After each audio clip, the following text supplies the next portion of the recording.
Good morning. Today we are going to be we're starting part 2 of A Study in Scarlet, Sherlock Holmes by uh, Sir Arthur Conan Doyle, I think, right? And we're not just going to be reading the words, we're going to be stopping and talking about interesting vocabulary words and interesting expressions as we go. And so and we're doing this live, so if you're watching this with me right now, you can ask questions in the chat, and you can talk about any interesting vocabulary or expressions that you see. So it's a way of improving your advanced vocabulary, if that's where you are at your stage of learning English. And when we're finished, we will take 2 volunteers from Discord. As usual, it will be the first 2 volunteers who raise their hands once the video starts. And we've already got Pachu to volunteer, and Alex is here. Alex says hello. So we've got 1 volunteer so far on Discord. And we can take 1 more. Sorry, I'm getting a little distracted. All right, wait, let's just jump into part 2 before I try to think anymore. Oh, let's see. Oh, this is not working. Already off. Oh, here we go. Okay. Already off to a bad start. All right, part 2 is called The Country of the Saints. And the name of the chapter is On the Great Alkali Plain.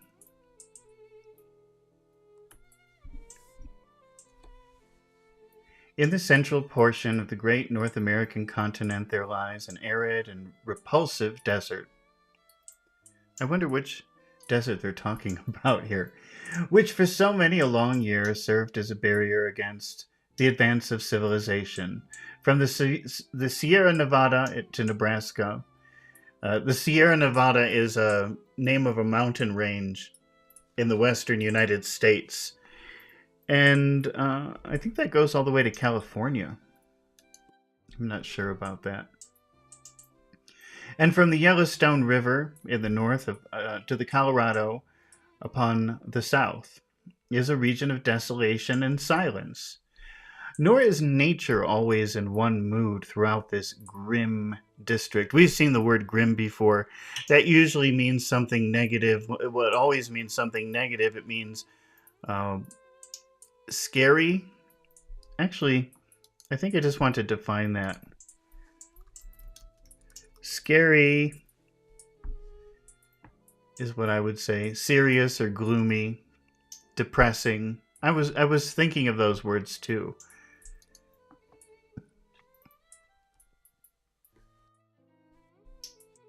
So it's a grim district. It's very scary. It's not scary anymore. People love to live there.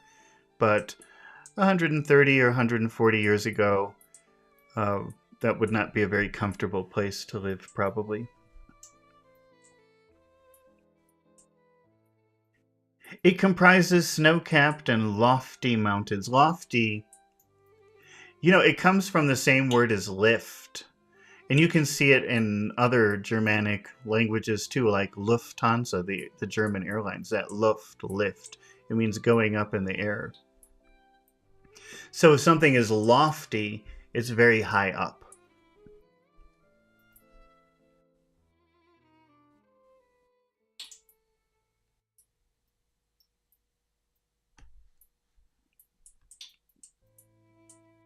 It comprises snow-capped mountains and lofty mountains, so very high mountains, and dark and gloomy valleys.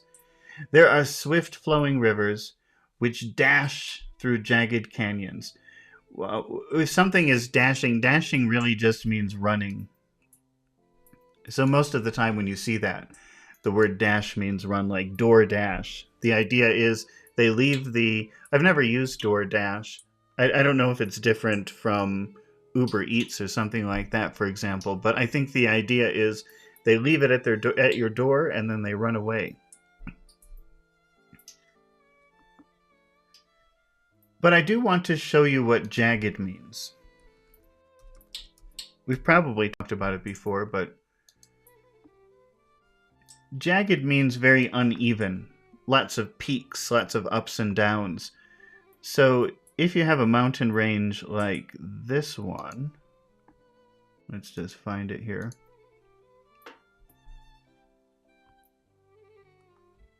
Oh, that's way off.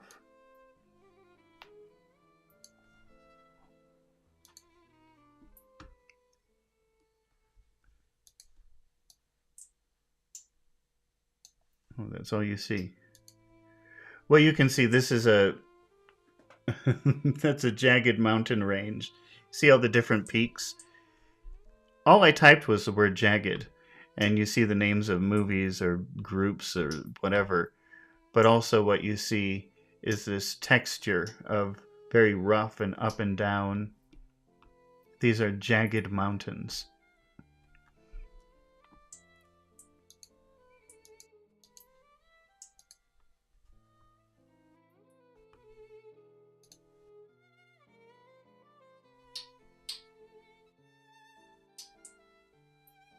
Well, jagged canyons. Here it's jagged canyons. So a mountain goes up, a canyon. It's not a valley. It's more of a... What is the definition of a canyon? Let's see. What's the difference between a valley and a canyon? I should already know that, but I don't. Oh, okay. Well, really the big difference is a valley is bigger. It's broader, it's wider, and a canyon is more narrow. And a lot of times it's carved by a river. So a river over many tens of thousands of years will make a canyon.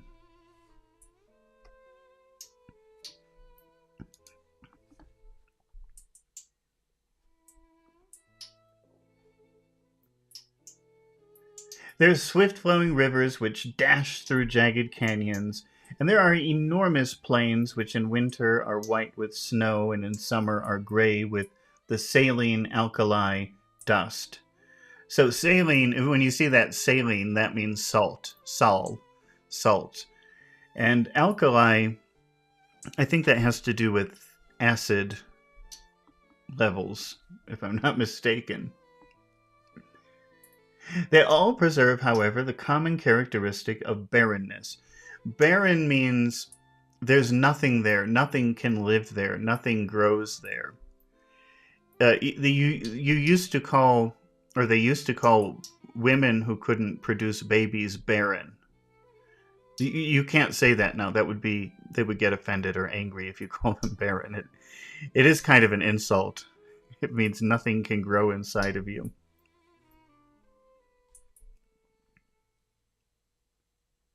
The common characteristics of barrenness, inhospitality.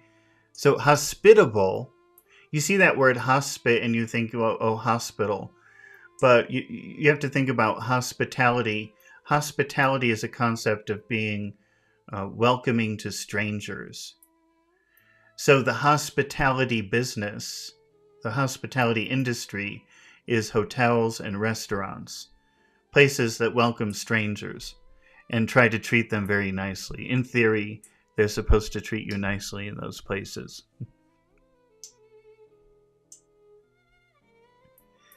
So if something is inhospitable, it's very unfriendly, unwelcoming, and misery.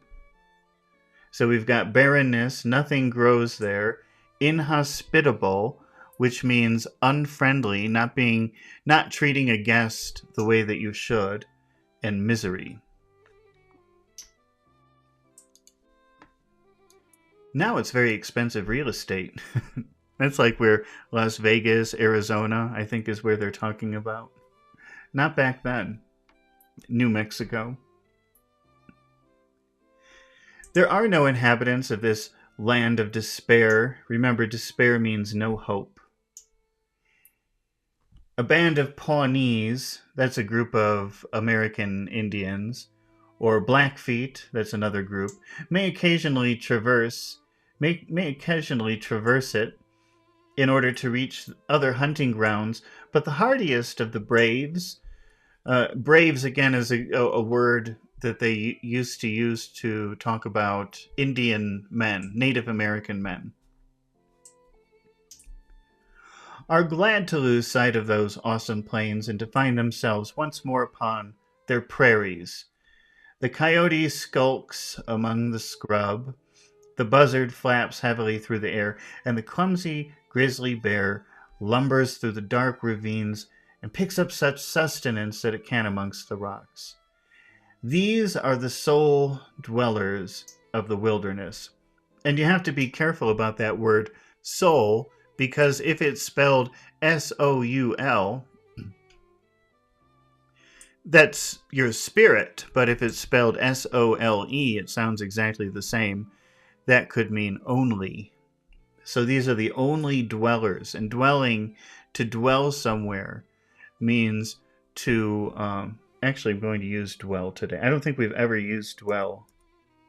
Tell me if I'm wrong, Alex.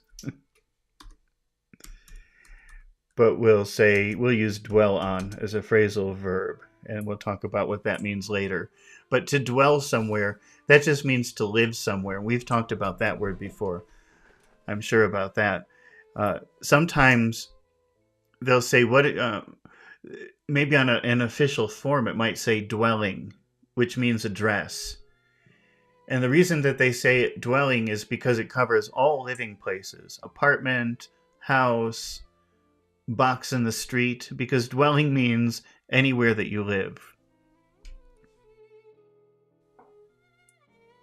So the sole dwellers, the only people who live in this area, are these groups of Native Americans, but they don't live there permanently because it's not a very comfortable place to live. They go there to hunt, but then they always prefer to return and go back home to the plains, the prairies. They said the prairie. In case you don't know what a prairie is, I'll just show you. And this is where I grew up. I grew up in the prairies of the U.S. It's not... It's something that I used to hate. I think I probably still hate it. But a prairie is just flat land. There's nothing else. There are no trees.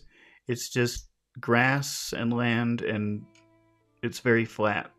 It's kind of depressing to live in a place like that, because when you're just in a wide open space like that and you don't see anything, I don't know. It makes you feel uncomfortable a little bit.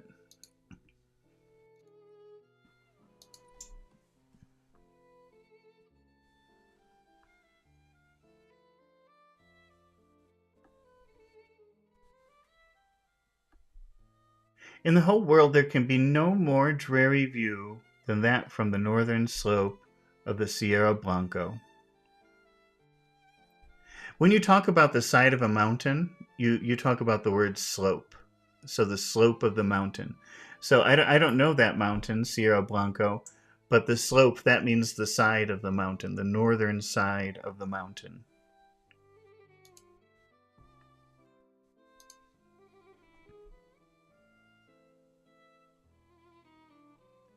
As far as the eye can see, as far as the eye can reach, stretches the great flat plain land, and all dusted over with patches of alkali, and intersected by clumps of dwarfish chaparral bushes. So I wonder if alkali has a special geographical meaning. So if I'm just typing the word alkali, and it doesn't... I knew that it was some kind of chemical, or it has something to do with acid, but besides that, I don't see... Oh, alkali flat. Okay, let's type both of those words. Who was I talking to? Oh, I was talking to somebody in Argentina, and he was telling me how he visited a place that's all salt in Argentina. So when you look at it, it's just salt. And That was just the other day, and I was saying, oh, those are called salt flats. So I guess really the proper term is alkali flat. But look, that's not snow, that's salt. This is salt, it's not snow. I thought when you say alkali, that had something to do with acid, like the level of acid.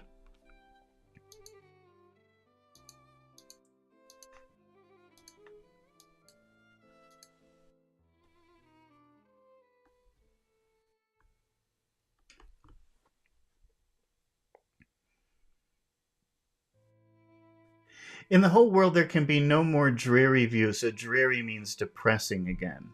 Than that from the northern slope of the Sierra Blanco, as far as the eye can reach, stretches a great plain, flat plain land, all dusted over with patches of alkali, so patches of salt, and intersected by clumps of dwarfish chaparral trees or bushes. I don't know what a chaparral bush is, but to dwarf means small. And we've talked about the word tower being used as a verb. So if you have a big tower, I like to use the Burj Khalifa as an example because everybody, if you think about the Dubai skyline, you have many, many tall buildings like this, but then there's one that stands up very tall. So just in relation to the other buildings, it looks small. So you say the Burj Khalifa towers over Dubai, and that means it makes the other buildings look smaller because it's so big. But you could also say the Burj Khalifa dwarfs the other buildings. That focuses on making the other buildings look very small.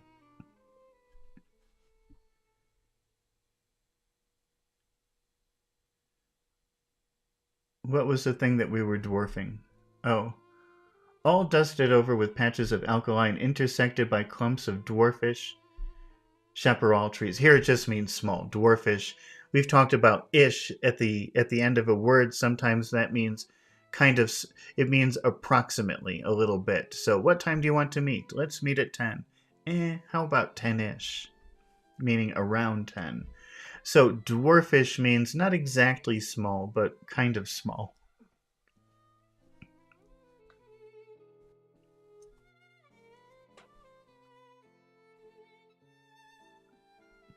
In this great stretch of country there's no sign of life, nor of anything appertaining to life. There is no bird in the steel blue heaven, no movement upon the dull gray earth. Above all, there's absolute silence.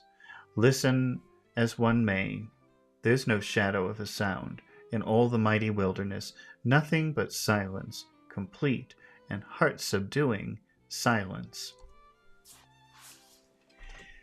It's been said, there's nothing appertaining to life beyond the broad plain. That is hardly true. Looking down from the Sierra Blanco, one sees a pathway traced out across the desert, which winds away and is lost in the extreme distance. It's rutted with wheels and trodden down by feet of many adventurers. Here and there are scattered white objects which glisten in the sun. So what he's describing now, he's saying nothing lives there. But actually that's not true. There are signs of life there.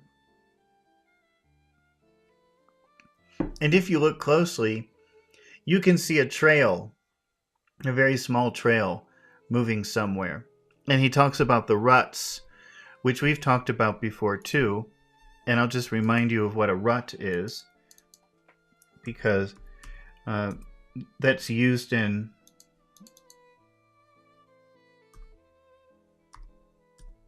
the expression in a rut, which is a fairly common expression. It sort of means trapped in a way that you can't move. A rut is the trail that wheels make. And if you put your car or your bicycle in a rut, you can't really move. So if you're in a rut, you're moving in one direction and you can't really change directions. So the expression to be in a rut means to be stuck. Like, Oh, I'm trapped. It means to be trapped. I'm trapped. I can't move. I'm in a rut.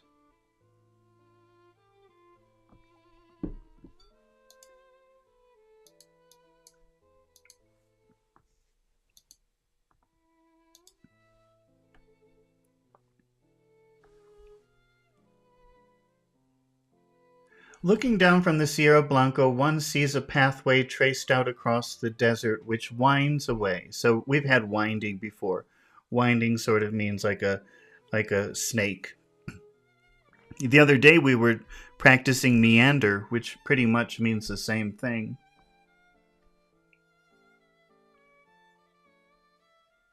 It's rutted with wheels and trodden down. To tread means to step, and trodden means making footprints. And trodden down by the foot of many adventurers. Here and there are scattered white objects which glisten in the sun.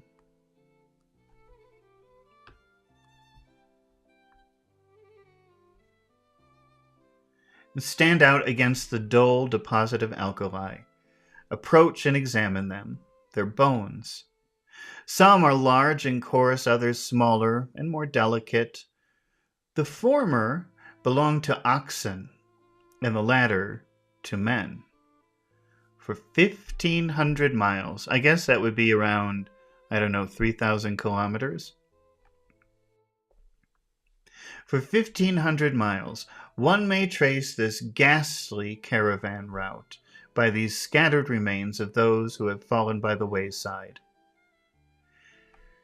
So he's saying if you follow this trail, you'll find the bones of people and animals who have been trying to walk this 3,000 kilometers, 1,500 miles, following that trail to the Pacific Ocean.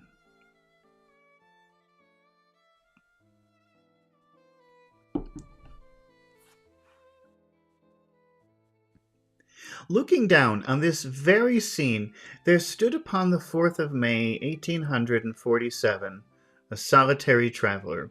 His appearance was such that he might have been a very genius or demon of the region. An observer would have found it difficult to say whether he was nearer to the 40 or to 60. To 40 or to 60, his face was lean. Remember, lean means no fat. So if you talk about lean meat, that's meat without fat. If you talk about lean chicken, that would be chicken without fat. To look lean means to have no fat, to be very skinny. His face was lean and haggard. Haggard means like tired, disorganized, maybe dirty. Maybe haggard would be a good word to do today.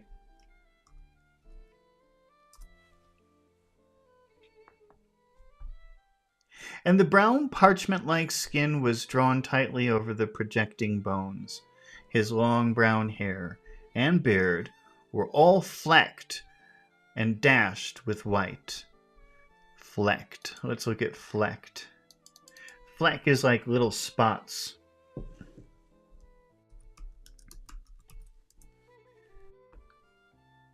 Let's see what kind of pictures we can...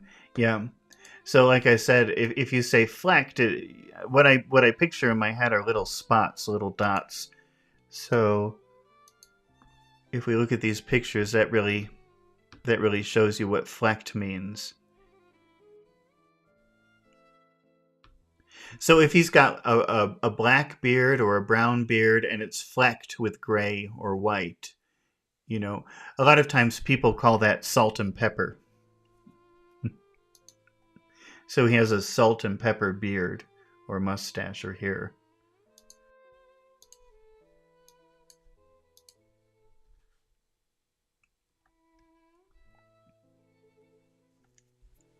Looking down on this very scene, there stood upon the 4th of May, 1847, a solitary traveler. So remember before I said that soul, S-O-L-E, could mean only, but here you see that word again, soul, S-O-L, in the idea of only, alone. He's solitary. He's a lone traveler, a solitary traveler. His appearance was much that he might have been a very genius or a demon of the region. An observer would have found it difficult to say whether he was nearer to 40 or to 60. His face was lean and haggard, and the brown parchment-like skin was drawn tightly over the projecting bones. His long brown hair and beard were all flecked and dashed with white. His eyes were sunken. You know, if you're talking about water, like if you imagine a boat on the water and then the boat goes under the water, that's a sinking boat. To have sunken eyes means your eyes go in. That's usually how somebody who's very sick or tired looks. If you're very tired or sick, people will say you have sunken eyes. Your eyes look very tired. His eyes were sunken in his head and burned with an unnatural luster, while the hand which grasped his rifle was hardly more fleshy than the skin. Flesh means like meat. So his hands didn't have any meat. They were just bones and skin.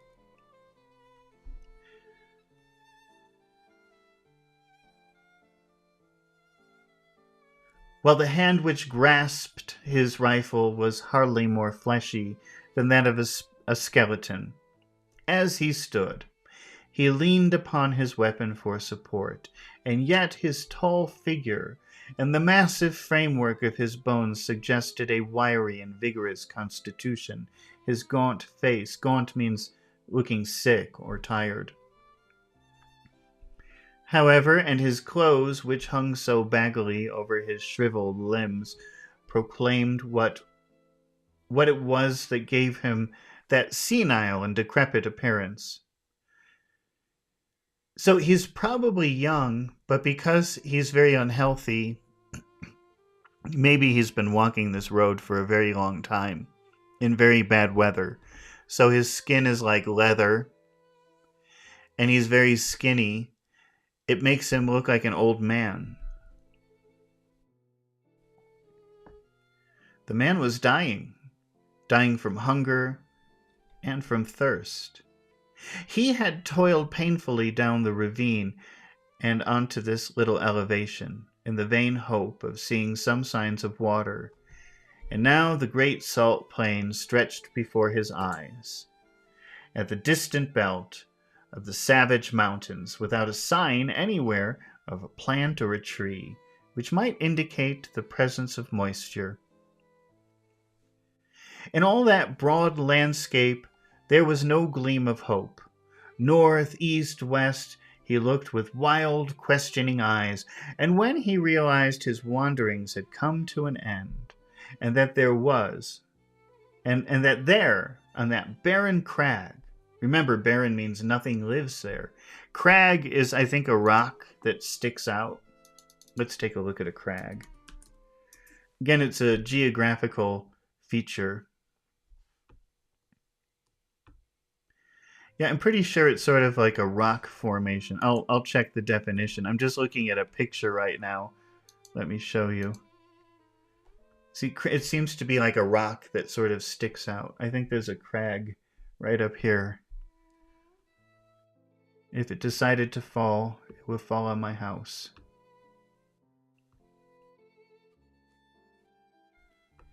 But let's check the real definition. Not just a picture. A steep or rugged cliff or rock face. Yeah.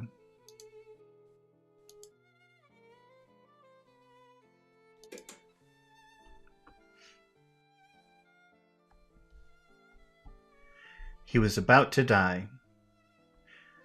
Why not here, as well as in a feather bed 20 years hence, he muttered, as he seated himself on the shelter of a boulder. So the narration is putting you on top of a very high mountain peak, looking down at the desert that goes out before it. And you can notice that there's a trail, a very small trail. If you look really hard, you can see the trail going off for 3,000 kilometers or 1,500 miles. And then if you really look, you can see a man there. Somewhere between 40 and 60 years old. It's difficult to say because he looks old, but maybe he's younger than that. Maybe it's just because of malnutrition or bad weather or overexertion, walking too much, maybe for many months. And he realizes now, after he goes over the mountain where there was plenty of water on the other side, he can't go back.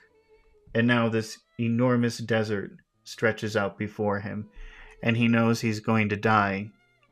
There's no way to go back.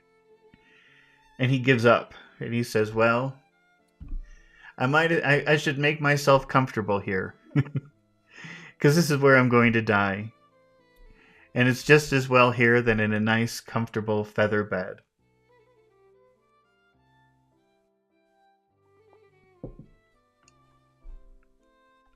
So he's giving up.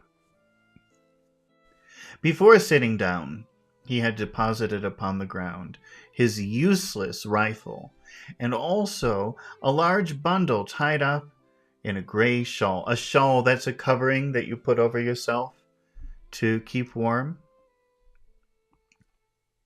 which he had carried slung over his right shoulder.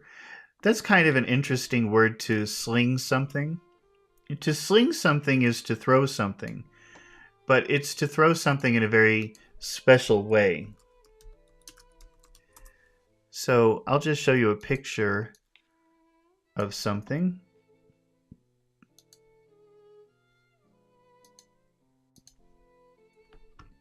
This is a slingshot. So you pull it back, you put something like a rock, and then and that's called a slingshot. See, slingshot. And the reason it's called sling, let me show another thing. What do you call catapult?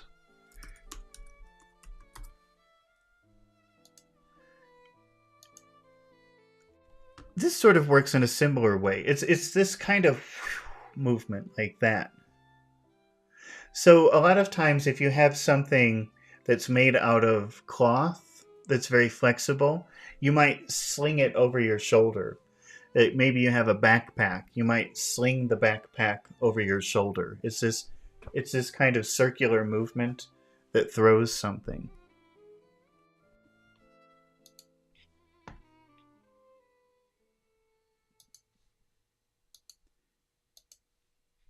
Sometimes when they talk about people who make hamburgers, they call them burger slingers, because the way that you flip the burger, you go like that. That's sort of slinging.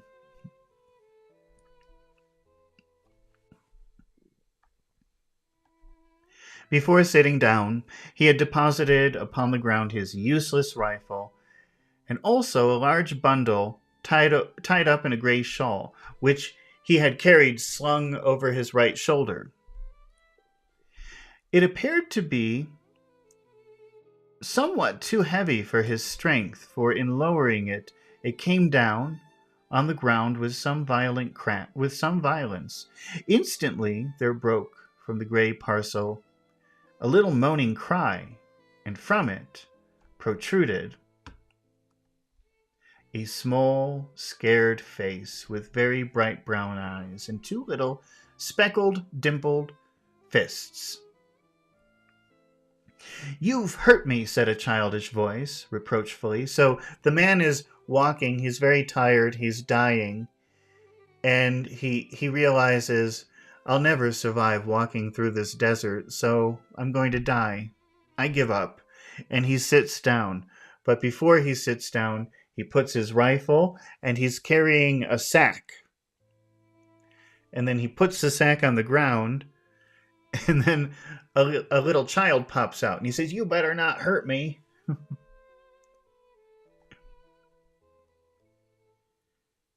Well, he says, "You've hurt me," said a childish voice, reproachfully. When you reproach someone, that's when you tell them that they've done something wrong. "You've hurt me." "Have I, though?" the man answered penitently. To be penitent means to feel bad, to feel sorry. "I didn't go for to do it." As he spoke, he unwrapped his gray shawl and extricated a pretty little girl, about 5 years of age, whose dainty means delicate or fragile, whose dainty shoes and smart pink frock, a frock is a dress, with a little linen apron, all bespoke a mother's care. The child was pale and wan. Wan means sick-looking. And pale means no color. But her healthy arms and legs showed that she had suffered less than her companion. "How is it now?" he answered anxiously, for she was still rubbing the towsy golden curls, talking about her hair, covered in the back of her head. "Kiss it and make it well," she said, with perfect gravity, shoving the injured part up to his arm. So she's saying, "Here, kiss it so it feels better." "That's what Mother used to do." "Where's Mother?" "Mother's gone. I guess you'll see her before long." Uh-oh, he's sort of hinting that they're both going to die. "Gone, eh?" said the little girl. Funny. She didn't say goodbye. She almost always did if she was going over to Auntie's for tea, and now she's been away for 3 days. "Say, it's awful dry, ain't it? Ain't there no water, nor nothing to eat?" "No, there ain't nothing, dearie. You just need to be patient a while. And then you'll be all right. Put your head up again. Put your head up against me like that. Then you'll feel bullier." So he's saying, here, lean up against me, and then you'll feel better. "It ain't easy to talk when your lips is like leather, but I guess I'd best let you know how the cards lie." "What's that you've got?" Okay, well, now we have to talk about poker.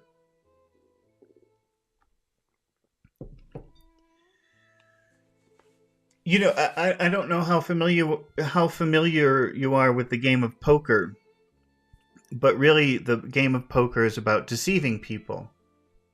So you hold your cards, and maybe you have good cards or bad cards, but you try to convince everybody that you have good cards, even if they're bad. I think that's one of the main strategies of poker, is trying to trick other people. But at the end of the game, everybody has to show their cards. You have to show if you were lying or deceiving anyone. So there's an expression, putting your cards on the table, which means finally revealing the truth. Were you lying or not lying? Maybe you were telling the truth. Maybe not. But how the cards lie means that's your destiny. These are your cards. You know, when they first start, maybe you'll get good cards, or maybe you'll get bad cards. You don't know. That's your destiny. That's your fate. That's your karma, right? The cards that somebody else gives you to live with. So he's saying, I best let you know how the cards lie, meaning I best let you know our destiny, what's going to happen to us. I'm going to show you the cards that we actually have.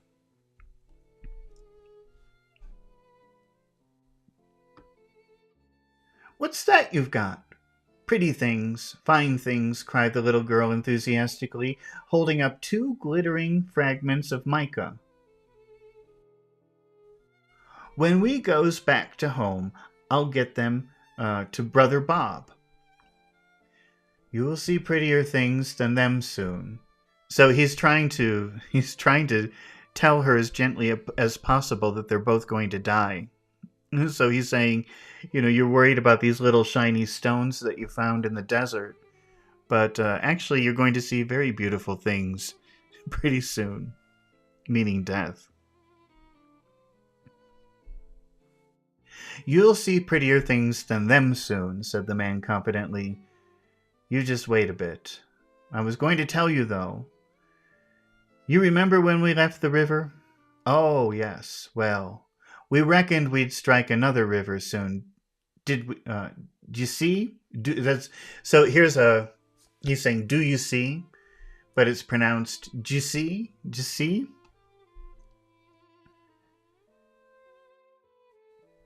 But there was something wrong. Compasses or map or something, and it didn't turn up. Water ran out. Just expect a little drop for the likes of you and...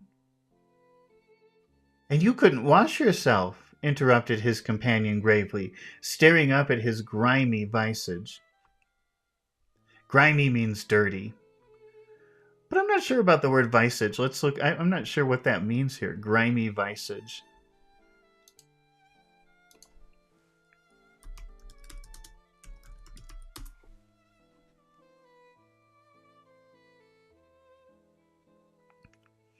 Oh, it's a facial expression. It's not something that you would use in regular contemporary English, so don't try to memorize that word. But grimy means full of dirt and little stones and things like that. So she's looking up at his face, his visage, his facial expression is all dirty. He's covered in dirt. No, nor a drink. And Mr. Bender, he was the first to go. And then Indian Pete, and then Mrs. McGregor, and then Johnny Hones, and then Dearie, your mother. So he is making a list. It seems that because back at that time, most of the people in the U.S.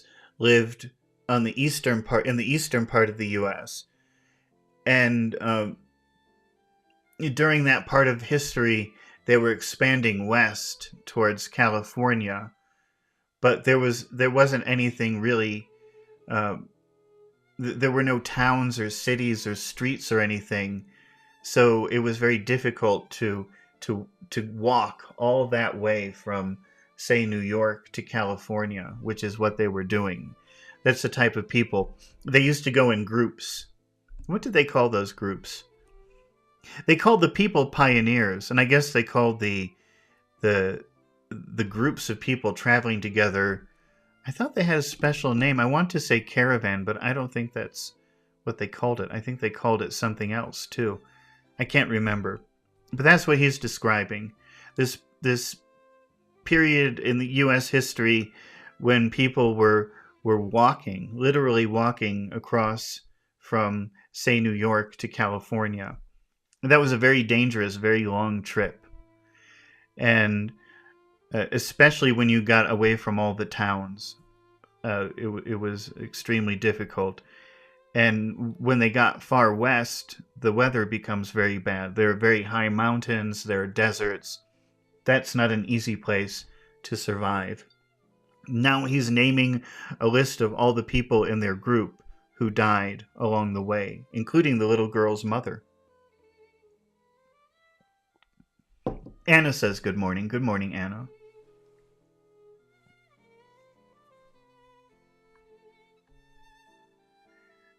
The mother's a debtor too? Cried the little girl, dropping to her face in her pinafore and sobbing bitterly. Yes, they all went except you and me. And then I thought there was some chance of water in this direction, so I heaved you over my shoulder. When you heave something, you're picking something up that's very heavy. So I heaved you over my shoulder. And we tramped together. Tramping is very tough walking. Boom, boom, boom, like that. And we tramped it together. It don't seem as though we've improved matters. There's an almighty chance. There's an almighty small chance for us now. So he's trying to tell the girl we're probably going to die. I guess that's about the size of it. That expression, that's about the size of it. That's when you summarize something in a very simple, clear way. Usually, I don't think that's usually how you talk about something when you're evaluating something that's bad news. Well, I'm sorry, imagine you take your car to the mechanic. I'm sorry to tell you, your motor's dead. You need a new motor. That's about the size of it. It's a comment that you make, like is plainly and as easily as I can give you this bad news.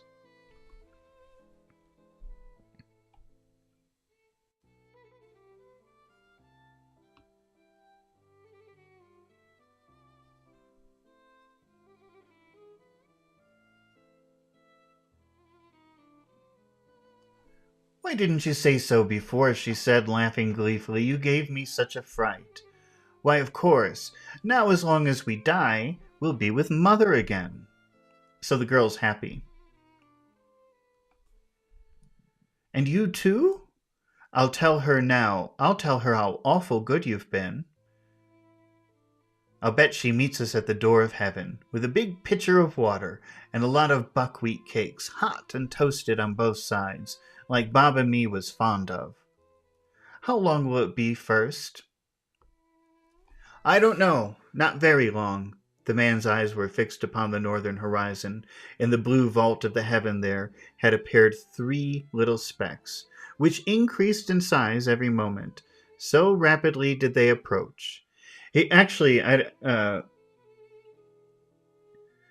Pachu's saying, who is the trip? They haven't said, Pachu. Pachu says, who are we talking about? They haven't said, but what I think it is, because if you remember in the beginning of the story, there's a dead American found in an abandoned house in London, and nobody knows who he is or why he was murdered. And because this second part of the story starts in America, and I think that that stage of the story is maybe the 1870s, because Sherlock Holmes and Watson are young. This is the first time that they met, and Watson's just out of medical school.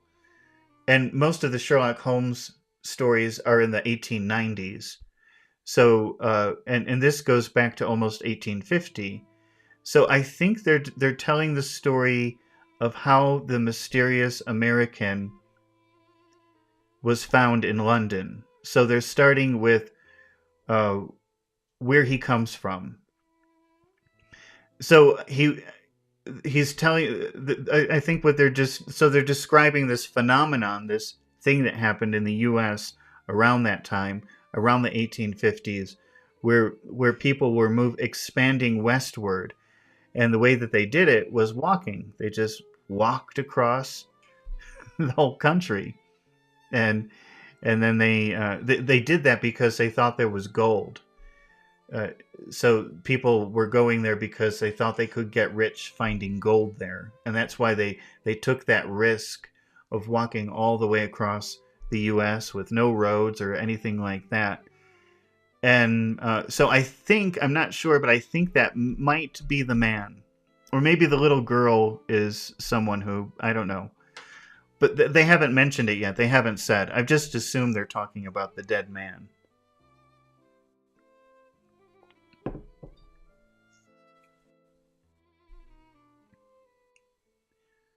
In the blue vault of the heaven there appeared 3 little specks which increased in size every moment, so rapidly did they approach. Oh, first of all, we have an inversion here, by the way. So you could say they approached so rapidly. But because they really want to emphasize the so rapidly, they have to do an inversion. You can't just say, so rapidly they approached. You can't do that in English. You can't put rapidly in the front like that. So instead you make an inversion so that you can fit it in the front. So rapidly did they approach. And now so rapidly becomes an extremely important phrase for this idea. So something is coming from the blue heavens, from the sky. 3 things. They're getting bigger and bigger and bigger, and they're coming very quickly. So rapidly did they approach.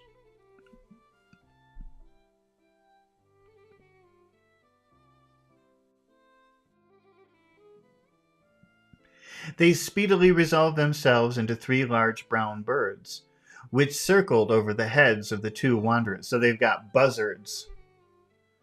What's the other word for buzzard? There's buzzard and vulture. I don't know if they're the same thing. I think they're the same thing. They were buzzards, the vultures of the west, whose coming is the forerunner of death. So the birds can already smell that these two humans are about to die.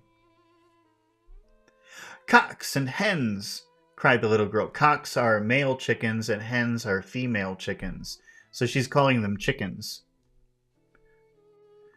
Cocks and hens, cried the little girl gleefully. She's very happy. Gleeful means happy. Pointing at their ill-omened forms. An omen is a sign from God. That's really what it is. An omen is like a... How do you explain an omen? An omen is when you look at something and you interpret it as God telling you something. So, I don't know. Should we go on the picnic today? And then poof, you hear some thunder. Oh, that's an omen. We shouldn't go. That's God telling me we shouldn't go. That's what an omen is. And so an ill omen is a bad omen. It's a bad sign. It's God telling you something bad is going to happen. That's why these birds are ill-omened, because it's sort of a sign from God that somebody's going to die. But the girl thinks they're cute. Oh, look, cocks and hens, chickens in the sky, cried the little girl gleefully, pointing at their ill-omened forms and clapping her hands and making them rise. Say, did God make this country? Of course he did, said her companion, rather startled by this unexpected question. He made the country down in Illinois. That's where I'm from. That's part of the prairie. Actually, Illinois, the name of Illinois is the Prairie State, because that's all it is. It's just completely flat. He made the country down in Illinois, and he made the Missouri.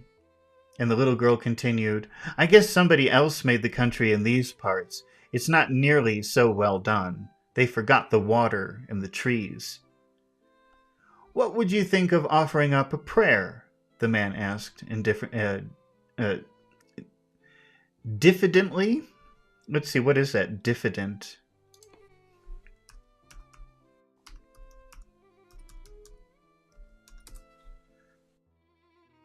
Shyly, or lacking confidence. Hesitant. What would you think of offering up a prayer? He asked diffidently. It ain't night yet, she answered. So she's saying it's not the right time to do a prayer. It don't matter, but he won't mind that. He won't mind that, you bet. You say over them ones that you used to say every night in the wagon when we was on the plains. Why don't you say some yourself? The child asked with wondering eyes. I disremember them, he answered. I hain't said none since I was half the height of that gun. So the little girl is saying, okay, let's do a prayer. You do it. I don't want to do my old boring prayer. You say a prayer. And the old man is saying, I don't remember any prayers. I haven't prayed since I was... Remember, it's a rifle. So a rifle is like maybe the size of a small child. And he says, I haven't said a prayer since I was the size of that rifle, since I was as tall as that rifle.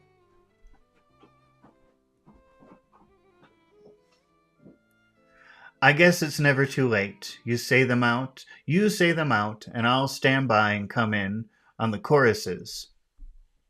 Then you'll need to kneel down, and me too, she said, laying the shawl out for that purpose. You've got to put your hands up like this. Makes you feel kind of good. It was a strange sight, had there been anything but buzzards to see it. Side by side, on the narrow shawl, knelt the two little wanderers, the little prattling child, prattling, bah, bah, bah, bah, bah, bah, bah, and the reckless, hardened adventurer.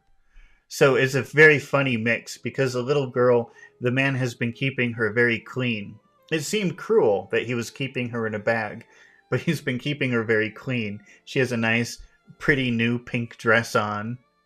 And I guess he's been taking very good care of her, even though he carries her in a bag. It's just so that she doesn't have to walk and get dirty. And this old, rough man with leather skin who's been through everything in life. And then here they are in the desert praying on a little shawl. Her chubby face and his haggard, angular visage were both turned up to the cloudless heaven in heartfelt entreaty. Entreaty is like begging, please. That dread being with whom they were face to face, while the two voices, the one thin and clear, and the other deep and harsh, united in their entreaty for mercy and forgiveness. The prayer finished, and they resumed their seat in the shadow of the boulder until the child fell asleep, nestling upon the broad breast of her protector. He watched over her slumber for some time, but nature proved to be too strong for him. For 3 days and 3 nights he had allowed himself neither rest nor repose.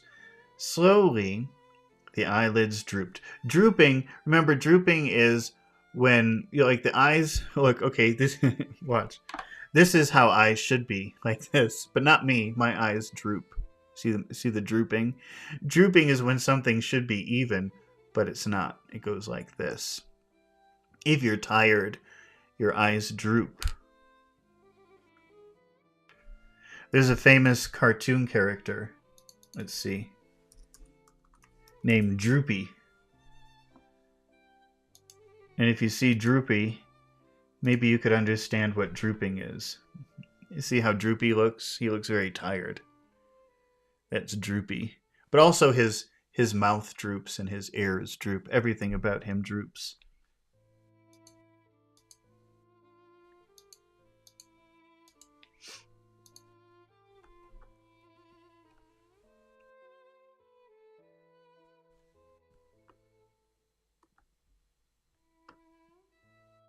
Slowly the eyelids drooped over the tired eyes, and he sunk lower and lower upon the breast until the man's grizzled beard was mixed with the gold tresses of his companion, and both slept the same deep and dreamless slumber. Slumber is just another word for sleep. Had the wanderer remained awake for another half hour, or a strange sight would have met his eyes. Far away, on the extreme verge of the alkali plain, there rose up a little spray of dust, very slight at first, and hardly to be distinguished from the mists of the distance, but gradually growing higher and higher, broader, until it formed a solid, well-defined cloud. This cloud continued to increase in size until it became evident that it could only be raised by a great multitude of moving creatures. In more fertile spots, the observer would have come to the conclusion that one of those great herds of bisons which graze upon the prairie land was approaching him. This was obviously impossible in these arid wilds. Arid means dry. As the whirl of dust drew nearer to the solitary bluff upon which the two castaways were reposing, the canvas-covered tilts of wagons and the figures of armed horsemen began to show up. So they're both going to sleep, probably to die in the desert. But as they're falling, they both fall asleep. But if they had been awake, they weren't, but if they had been, they would have noticed off in the distance a cloud of dust growing bigger and bigger until it became very obvious there was a large group of people coming towards them. Not really that big of a surprise, since that's really the only trail, the only road through that area. Through a haze, and the apparition revealed itself as being a great caravan upon its journey for the west. But what a caravan! When the head of it reached the base of the mountains, The rear was not yet visible on the horizon. Right across the enormous plain stretched the straggling array. An array is like a collection. Let's use array today. I still need 2 more words to practice. Wagons and carts, men on horseback and men on foot, innumerable. So you have number, which means 1, 2, 3, 4, 5. You have numerable, which could mean maybe to count or be able to count. And then you have innumerable, which means too many, you can't count. So this is a very big group of people coming.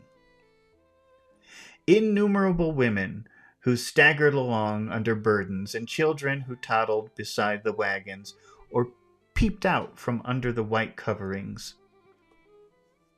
This was evidently no ordinary party of immigrants, but rather some nomad people who had been compelled. Compelled means forced. Who had been forced from stress of circumstance, compelled from stress of circumstance, to seek themselves a new country. There rose through the clear air a confused clattering and rumbling from this great mass of humanity, with the creaking of wheels and the neighing of horses. The neighing of horses, that's the sound horses make. Loud as it was not sufficient to rouse the 2 tired wayfarers above them. At the head of the column there rode a score or more of grave, iron-faced men. What is score? Score is 20. I know I checked that. I think it's 20, but I just want to check. How much is a score?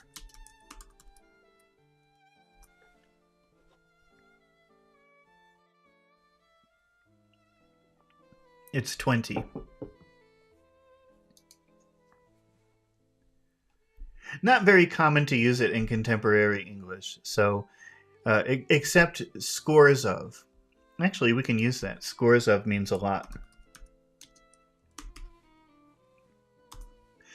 But to actually mean the number 20, you won't hear that very much anymore. Probably never. You'll probably never hear that.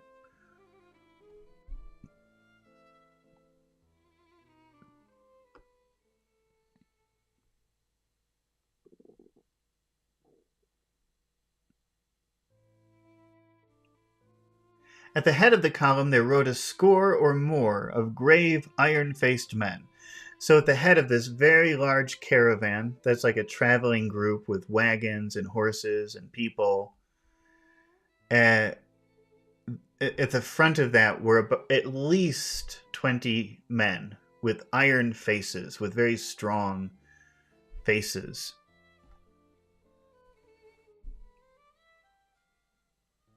Clad in somber, homespun garments. Clad means dressed. Dressed in serious, very serious looking clothes. So not colorful. Maybe just black. They're just wearing black and white. That would be serious. No blue, no green, no red. Just black and white. Clad in somber, homespun. That means that the women or the family made the material. They didn't buy the material. They made the material for the clothes, and then they made the clothes with the material. Very independent. Homespun garments and armed with rifles. On reaching the base of the bluff, they halted. That means they stopped, and held a short council among themselves. "The wells are to the right, my brothers," said one, a hard-lipped, clean-shaven man with grizzly hair. "To the right of the Cerro Blanco, so we shall reach the Rio Grande," said another. So they're somewhere, I guess, around Arizona or Texas. "Fear not for water," cried a third. That wouldn't make sense, since there are no... Well, Arizona has mountains. They must be in Arizona, around there somewhere.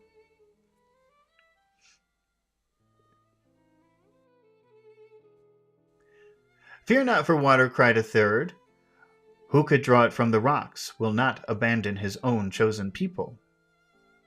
He who can draw it from the rocks will not abandon his own chosen people. Amen, amen, responded the whole party. They were about to resume their journey when one of the youngest and keenest-eyed uttered an exclamation and pointed up the rugged crag above them. From its summit there fluttered, remember flutter is the movement of wings, of a bird's wings, there fluttered a little wisp of pink, showing up hard and bright against the gray rocks. At the sight, there was a general reining up of the horses. So remember, the rein, that's how you control the horses.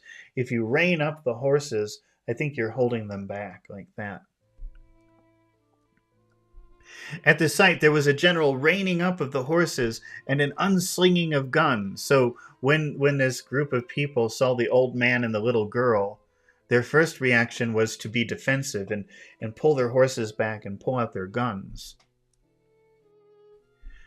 While fresh horsemen came galloping up to reinforce the vanguard, the word "Redskins" was on everyone's lips. So that's what European settlers would call the Native American people. One word would be Redskins. Don't use that now. That would be considered offensive. But that is the name of or used to be the name of a, I don't know, some kind of team, soccer team, baseball team, basketball team. I don't really know. So they were afraid that they were Native Americans. There can't be any number of Injuns here. Injuns, again, that's not something that you would use in contemporary English, but it's just a different pronunciation of the word Indian, which doesn't mean Indian from India, but Indian meaning Native Americans. And so that's just an alternate pronunciation, Injun, but people don't use it very much anymore.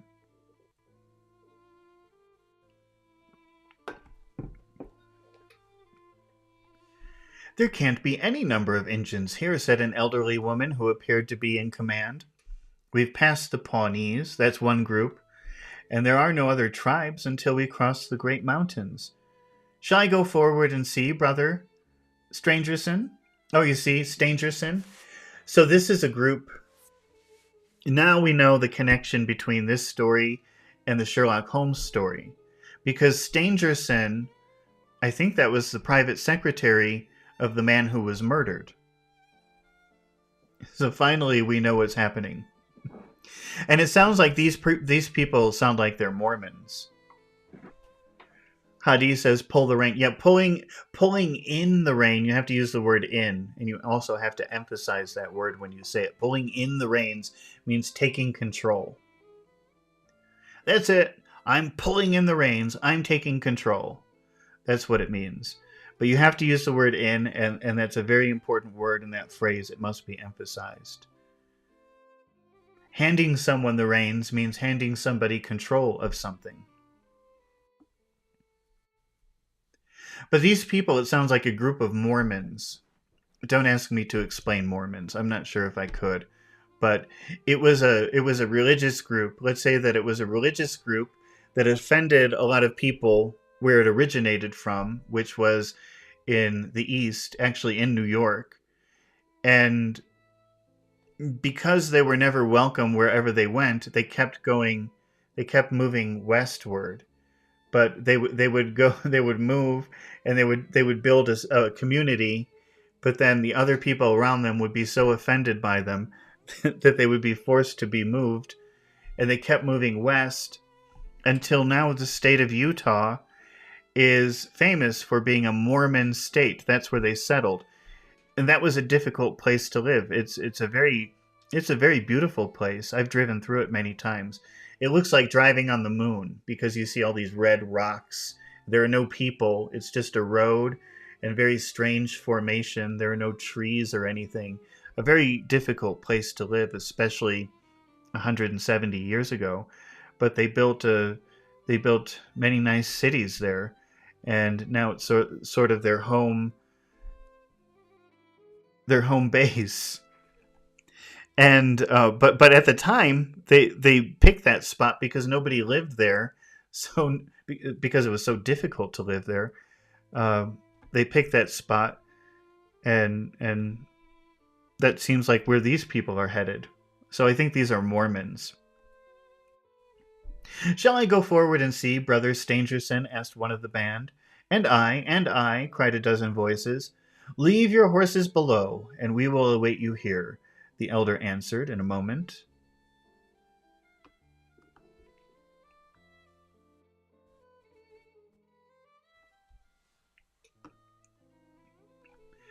The young fellows had dismounted. That means that they got off of their horses, fastened their horses, and were ascending the precipitous slope which led to the object which had excited their curiosity. They advanced rapidly and noiselessly with the confidence and dexterity of practiced scouts. So while they're narrating this, they're saying that these people are very used to traveling in rough conditions. They have no hesitation. It's very easy for them to move and do all of the things that somebody like you or me, maybe it would be very difficult to do, because that they've been traveling for a very long time, I think is the implication here. The young man who had first given the alarm was leading them, and suddenly his followers saw him throw up his hands as though overcome with astonishment. Astonishment means big surprise. And on joining him, they were affected in the same way by the sight which met their eyes. On the little plateau which crowned the barren hill, there stood a single giant boulder, and against this boulder there lay a tall man, long-bearded and hard-featured, but of an excessive thinness. His placid, which means peaceful, face and regular breathing showed that he was fast asleep. Against him lay a little child with her round white arms encircling his brown, sinewy neck. I think this is going to be gross, but let's describe sinewy. Let's define sinewy.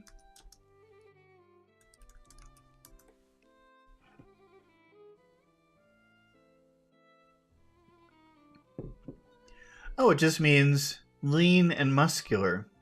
I always thought that sinewy was a bad word for some reason. I don't know why. Maybe it just sounds bad.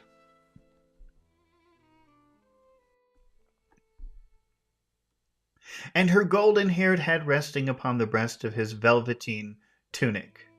Her rosy lips were parted, showing the regular line of snow-white teeth, within a playful smile played over her infantile features. Her plump means like chubby, a little fat. Her plump little white legs, terminating with white socks and neat shoes with shining buckles, offered a strange contrast to the long, shriveled members of her companion. On the ledge of the rock above this strange couple, there stood 3 solemn buzzards. So the vultures, the buzzards, are just standing there watching them, waiting for them to die.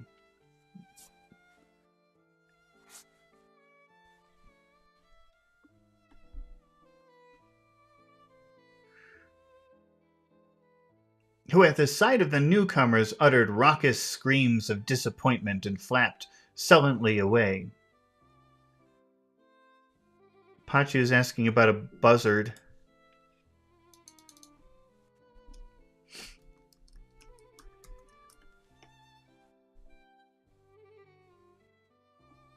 I don't know what the difference is between a buzzard and a vulture. I think there probably is a difference, but they do the same thing. So this is a buzzard, but I think that's a vulture, right? But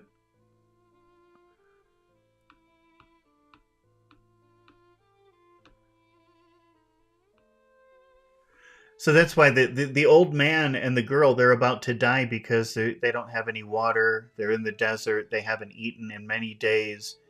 So they're just giving up and going to sleep. And there are 3 buzzards above them just waiting. But when the group of people come towards them, the buzzards get disappointed and angry and they leave.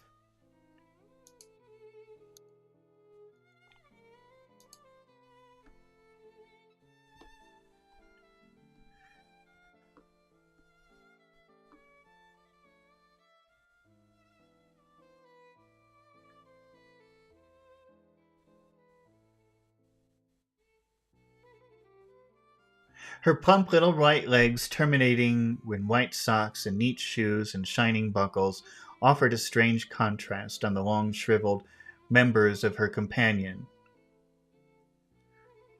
On the ledge of the rock above the strange couple there stood 3 solemn buzzards who, at the sight of the newcomers, uttered raucous screams of disappointment and flapped suddenly away. So fluttering, that's kind of beautiful. Birds, a graceful, beautiful bird flutters, or a butterfly flutters, but flapping is like this, like that. So it's really the same movement, the movement of a wing, but different. One is gentle and one is pretty violent. The cries of the foul birds awoke the 2 sleepers, who stared at them in bewilderment, in confusion. The man staggered to his feet and looked down upon the plain, which had been so desolate. Desolate means abandoned, empty, when sleep had overtaken him, and which was now traversed by this enormous body of men and of beasts, and his face assumed an expression of incredulity. Pachu's asking about sullen. Well, sullen just means feeling sad or serious. So we have this word incredulity again, and you have incredible. Why don't we start with incredible? Because it's the same word. That crede in the middle means believe. Credible means can believe. Cred, believe, able, can. And then incredible means can't believe. That's why the word incredible is something that you say when you're very surprised. Oh, I can't believe it. Oh, that's incredible.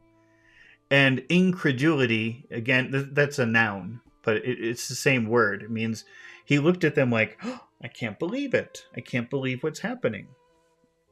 Because remember, when they went to sleep, they thought they were going to die, and all they could see was the desert in front of them with no water and no food. And he said, well, we're just not going to make it. We're not going to survive this. So we might as well get comfortable and just go to sleep and let God take us. But then when he wakes up, he sees all these people around him, and he can't believe it. So he's looking at them with incredulity. I can't believe it. Pachu is saying, what's desolate? Desolate just means empty, abandoned, something like that. And if you've noticed, we have that word soul again. Soul. Which means it could mean like alone or nothing, something like that, right? Because we said, I solely want. That means I only want. Or he's solitary, he's alone. You see that word soul. It means one thing or alone or something like that. So desolate means nothing there.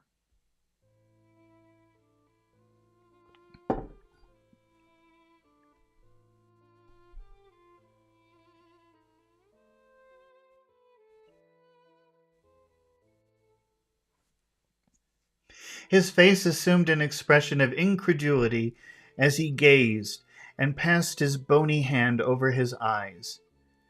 This is what they call delirium, I guess. Delirium is when you hallucinate, when you're going crazy and you see things that aren't there. So, there's a very famous idea that if you are in the desert for a long time, you start to hallucinate water. And that would be delirium. Thinking that something is real when it's not. So he's saying, I'm going crazy. There can't be all these people here. He muttered. The child stood beside him, holding on to the skirt of his coat, and said nothing but looked all around her with wondering, questioning gaze of childhood. The rescuing party were speedily able to convince the 2 castaways that their appearance was no delusion. One of them seized the little girl, hoisted her up on his shoulder. Hoisting means picking up. He hoisted her, he picked her up and put her on his shoulder, while 2 others supported her gaunt companion and assisted him toward the wagons. My name is John Ferrier, the wanderer explained. Me and that little one there, That's all that's left of 21 people. The rest of us is all dead, of thirst and hunger, away down in the south. Is she your child? Asked someone.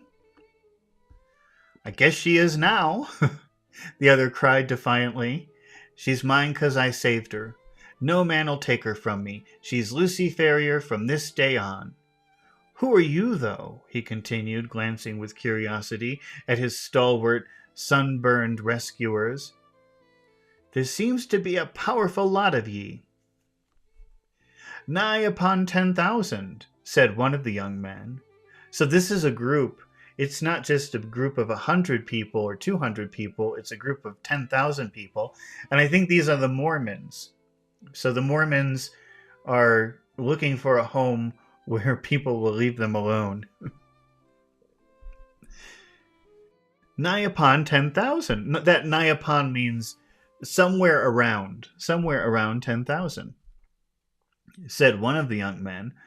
We are the persecuted children of God, the chosen of the angel Moroni. Yeah, they're Mormons. I never heard tell on him, said the wanderer. He appears to have chosen a fair crowd of ye. So he's saying, I've never heard of this angel Moroni, but he seems to have chosen many of you, a lot of people. Do not jest at that which is sacred. So the man is saying, don't make fun of our religion. Don't mock our religion. Said the other man sternly, we are of those who believe in the sacred writings drawn in Egyptian letters upon plates of beaten gold, which were handed unto the holy Joseph Smith at Palmyra. We have come from Nauvoo in the state of Illinois, where we have founded our temple, and we have come to seek refuge from the violent man and from the godless, even though it be in the heart of the desert. All right, so the Mormons had moved from New York.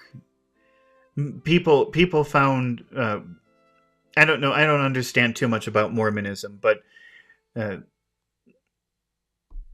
they have ideas which it's a Christian religion, but they have ideas which are offensive to other Christians, and at that time, people wouldn't tolerate that.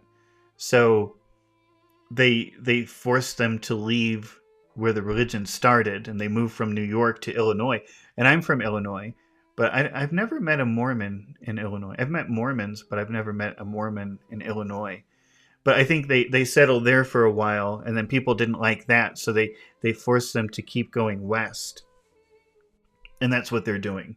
So this is, and then they created the state of Utah. Well, they didn't create it, but that's where they settled, and eventually it became the state of Utah, which is mostly a Mormon state. And that's true.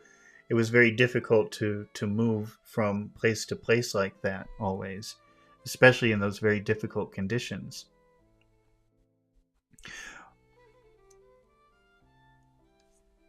Hadi says dismount is getting off of a horse. Yes, you mount a horse. I mean, you can just say get on and get off. Most people would say get on the horse, get off the horse. But if you wanted to be very specific, you could say mount the horse or dismount the horse. It means the same thing. The name of Nauvoo evidently recalled recollections to John Ferrier. I see, he said. You're the Mormons. We are the Mormons, answered his companions, with one voice. And where are you going? We do not know. The hand of God is leading us under the person of our prophet. You must come before him. He shall say what is to be done with you. They had reached the base of the hill by this time, and were surrounded by crowds of pilgrims, pale-faced, meek-looking women, strong laughing children, and anxious, earnest-eyed men. Many were the cries of astonishment and of commiseration which arose from them. They perceived the youth of one of the strangers and the destitution of the other. Their escort did not halt, however, but pushed on, followed by a great crowd of Mormons, until they reached a wagon which was conspicuous for its great size and for the gaudiness and smartness of its appearance. 6 horses were yoked to it. So they're taking the child. It seems like they're taking the child and the old man to their leader, which may even be Joseph Smith, who is the founder of the religion. The thing that offends people, I think there are a lot of things that offend people about the Mormon religion, was that there was this man, Joseph Smith, who claimed to be receiving messages from God. And I don't know, the whole Mormon religion is based on this extra addition to the Bible that was given by this man, Joseph Smith. I don't know if that's who they're meeting here, but let's see. I have nothing against Mormons. Actually, when I see them, they seem super nice. Like if I watch videos by Mormons or Mormons doing things, they always seem very super nice. But it's not. It's a different kind of religion, that's for sure. So it seems like they're taking whoever they're taking to meet is the leader, and they're pushing through a crowd of 10,000 people to get to the leader. Beside the driver there sat a man who could not have been more than 30 years of age, but whose massive head and resolute expression marked him as a leader. He was reading a brown-backed volume, but as the crowd approached, he laid it aside and listened attentively to an account.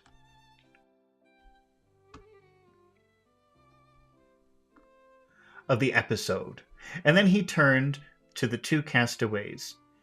"If we take you with us," he said in solemn words, "it can only be as believers in our own creed." So there you see that word creed again, like incredulity and incredible. That creed is a Latin word that means believe.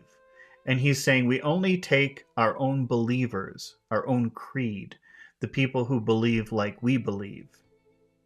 So he's telling them, you can come with us if you want, but you have to become a Mormon. You have to believe what we believe. "We shall have no wolves in our fold." They're obviously paranoid because most people at that time hated them. So they're saying, we don't want any wolves in our group. "Better far that your bones should bleach in the wilderness than that you should prove to be that little speck of decay, which in time corrupts the whole fruit. Will you come with us on these terms?" "Guess I'll come with you on any terms," said Farrier, with emphasis on the grave elders, could not restrain a smile. With such emphasis that the grave elders could not restrain a smile. The leader alone restrained his stern, impressive expression. "Take him, Brother Stangerson." So that's the private secretary of the man who was murdered, Brother Stangerson. He said, "Give him food and drink." Hadi's asking about the difference between shriveled and crumpled. I think mostly the difference is how it happens. So if I showed you a picture of shriveled, you'll see fruit or vegetables or flowers or something like that, because it's like a natural decay process.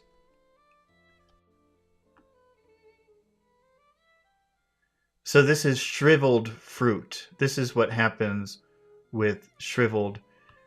This is what shriveling is. It's when something is decaying or going bad, it becomes in that. It looks like that.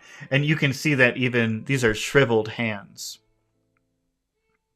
And so it's sort of a natural process. Here's a shriveled pumpkin.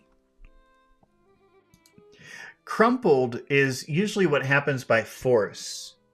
So let me show you a picture of what crumpled is. Just for a visual. It looks like shriveled.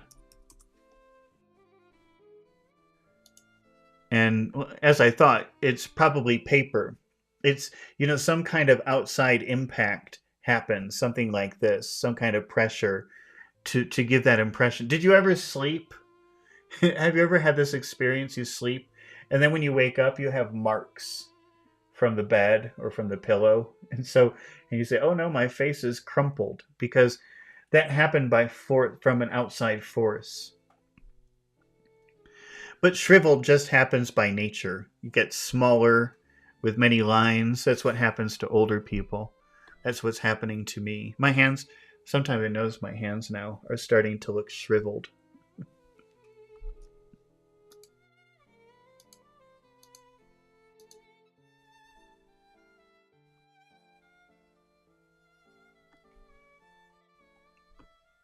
Take him, brother Stangerson, he said. Give him food and drink, and the child likewise. Let it be your task also to teach him our holy creed. So again, creed, belief, our holy belief. We have delayed long enough. Forward, on to Zion.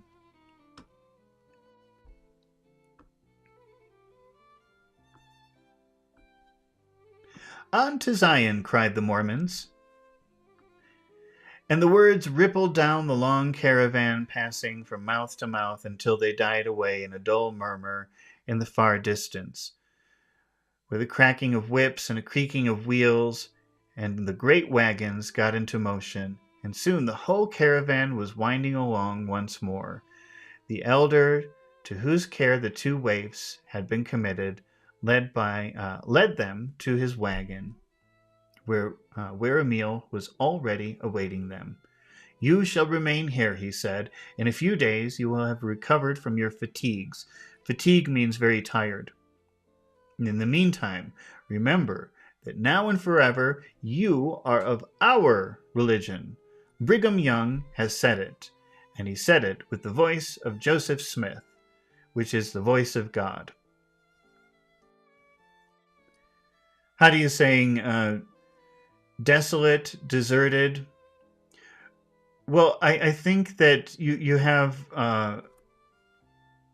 to desert something. Well, let's see. Let's check the roots of that.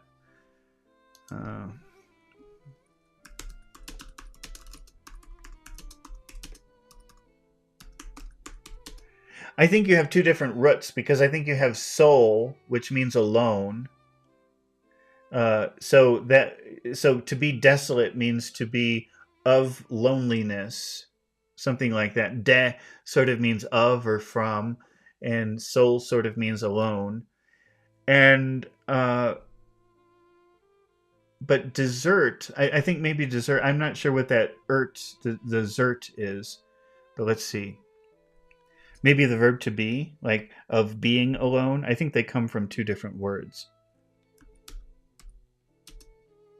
Let's see. I'm just asking ChatGPT. Well, we're finished with the chapter, so now we're going to go into practice mode after we figure out desolate and deserted. I have Pachu as a volunteer. If somebody else wants to volunteer, they're also welcome, because we can take two. But if not, we're going to go into practice mode in a minute.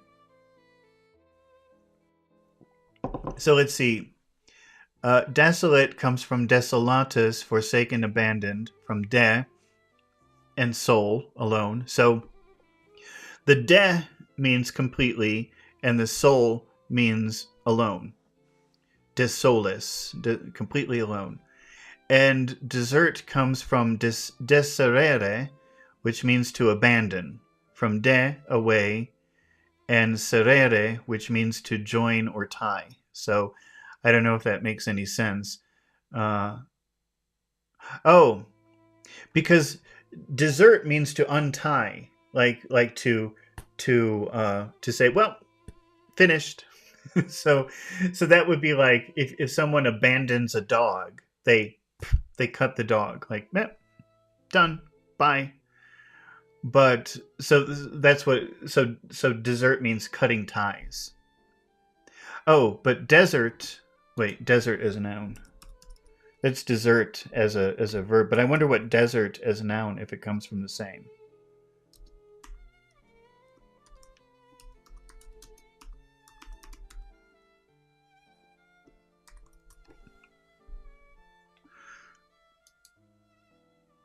Abandoned place, a place where nobody lives.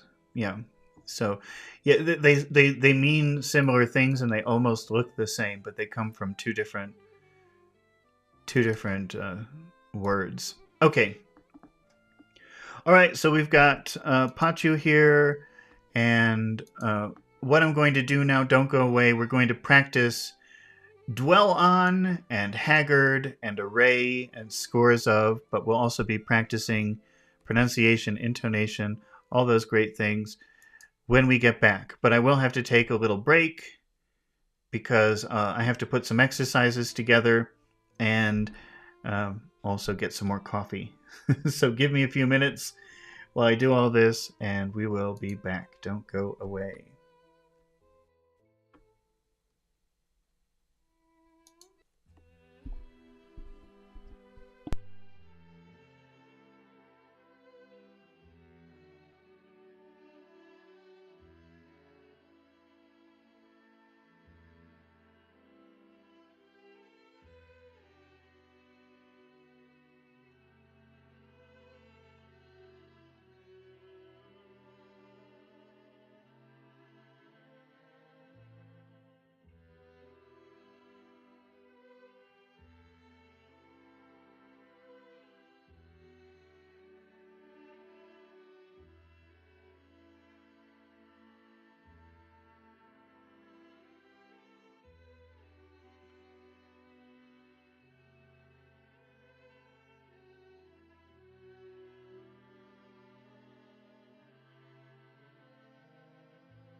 I've been talking with my microphone on mute. Okay, let me just turn off the music. And we'll bring in Mr. Pachu.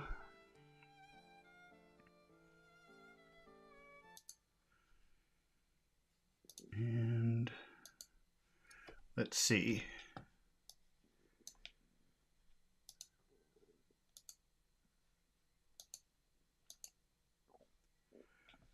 Oh, I don't have anybody here. Well, we'll wait around for a minute. Let's see if Pachu is here. While we're waiting, we'll just define these words. Remember that the word dwell means to live. Hello, sir. Oh, Pachu, how are you doing this morning? Great. Oh, that was very beautiful, the way that you said that. Okay.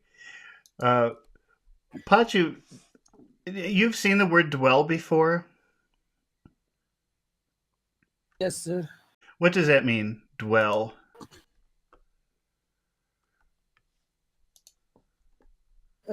Dwell means,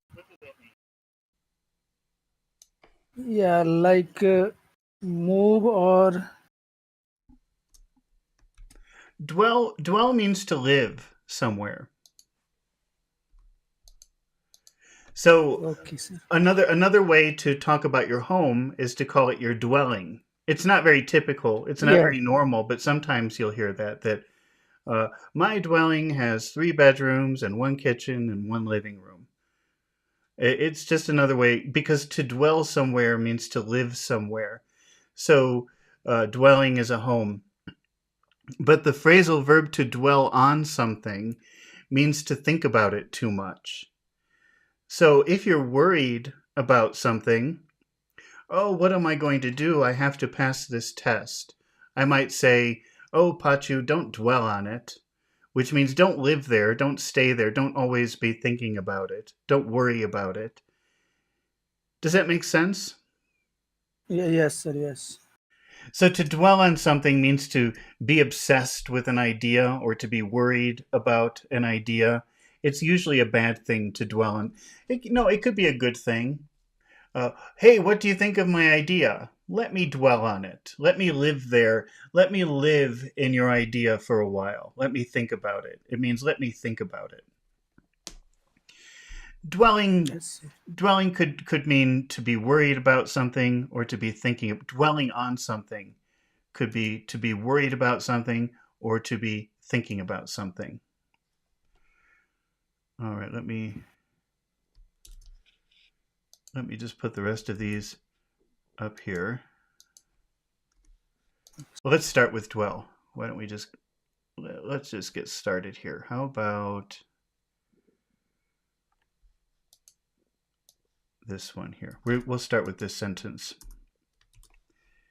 I'll tell you what the sentence is, and you can repeat it, because it will take a moment for it to appear on the screen. I dwelled on my mistake. I dwelled on my mistake. What does that mean, Pachu, if you say, I dwelled on my mistake? So dwelled. What does dwelled. Yeah, I. What is the meaning of dwelled? Well, dwell means live, but dwell on, which is a phrasal verb, this is where you have to be careful. It's not just dwell, which means live. It's dwell on. And that means think about it too much. Yes, sir. So what does that mean? Mm-hmm. Go ahead. So yes, the meaning is I think on my error or my mistake. Yeah. Yeah, you think about it too much, like it's bothering you, it's worrying you, it's making you feel bad. Yes. Does that make sense? Yes, sir. Yes. You're living there. you're living in your mistake, and it's making you feel bad. Move away from your mistake. Move somewhere else. Live somewhere else. Is that pretty clear? Yeah. Yes. Can you say that sentence? I dwelled on my mistake. I dwelled on my mistake. Okay. And how do you think it sounds if you just say that like one phrase? Then probably you won't say I dwelled on my mistake, but how will you pronounce dwelled and on together? I dwelled on. I Done. dwelled on. Done. Yeah. Make it now, is that literal? Do you think that's a literal phrasal verb to dwell on your mistake, or do you think it's abstract? Uh, no, it is literal. Yeah, I agree with you. I think it's literal. So which word will you emphasize, dwell or on? On. That's right. So it sounds like this: dwelled on, dwelled on, Well done. dwelled on, Well dwelled done. on. What are the other important words in that phrase? I dwelled on my mistake. Yes, a mistake. Mistake. I dwelled on my mistake. Yes. So we'll emphasize mistake also. We'll emphasize that. So can you read that paying attention to the rhythm of the sentence? How does it sound? Big, small, big, small. Yeah. So I I I do I dwelled I on dwelled my on my mistake. I dwelled on my mistake. You hear the rhythm? I dwelled on my mistake. I dwelled on my mistake. I dwelled on my mistake. I dwelled on my mistake. Hadi says, have up on my mistake. I've never heard that before. I don't understand. Hang up. Uh, uh, Hadi, is possible to use hung up on my mistake, but that actually would be the past participle. It would be I am hung up on my mistake. So you're really using hung up as an adjective here. So it would be to be hung up on something. So that's a little bit different, but it could mean the same thing because to be hung up on something means to be caught on something, like you can't move past it. Okay, so can you say that one more time, Pachu? I dwelled on my mistake. I dwelled on my mistake. Can you change that to the argument?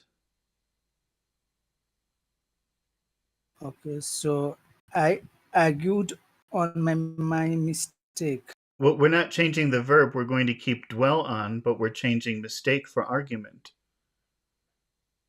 Okay, sir.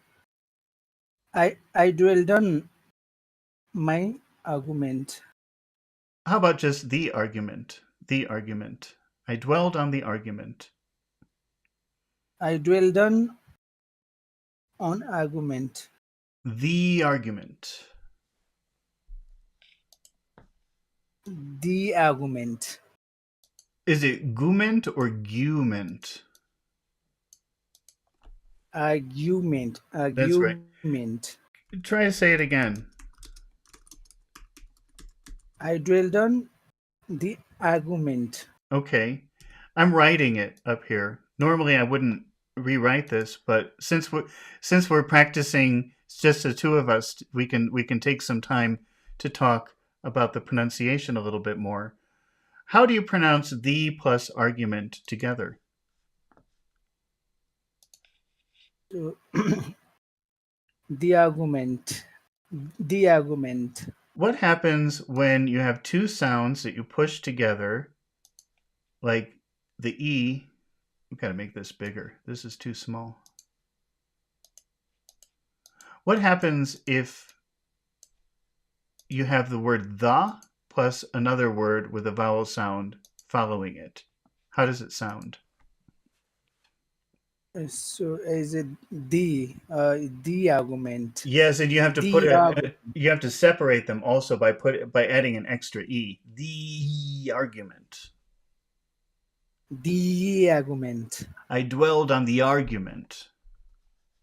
I dwelled on the argument. What does that mean? What do you understand the meaning of that sentence to be? Okay, so I think I think deeply on the argument. Can you I just I didn't hear you too well. Can you repeat that? uh, so I think uh, too much on the argument. You think you're thinking too much about the argument. That's right. That's exactly what it Uh, means. And then maybe someone will say, "Stop dwelling on it, Pachu," or "Don't dwell on it. Stop thinking about it. Stop being obsessed with it." Okay, yeah. go ahead. What? So so is the dwelling means random moving. Sometimes our mind also dwelling. No, yeah, wandering.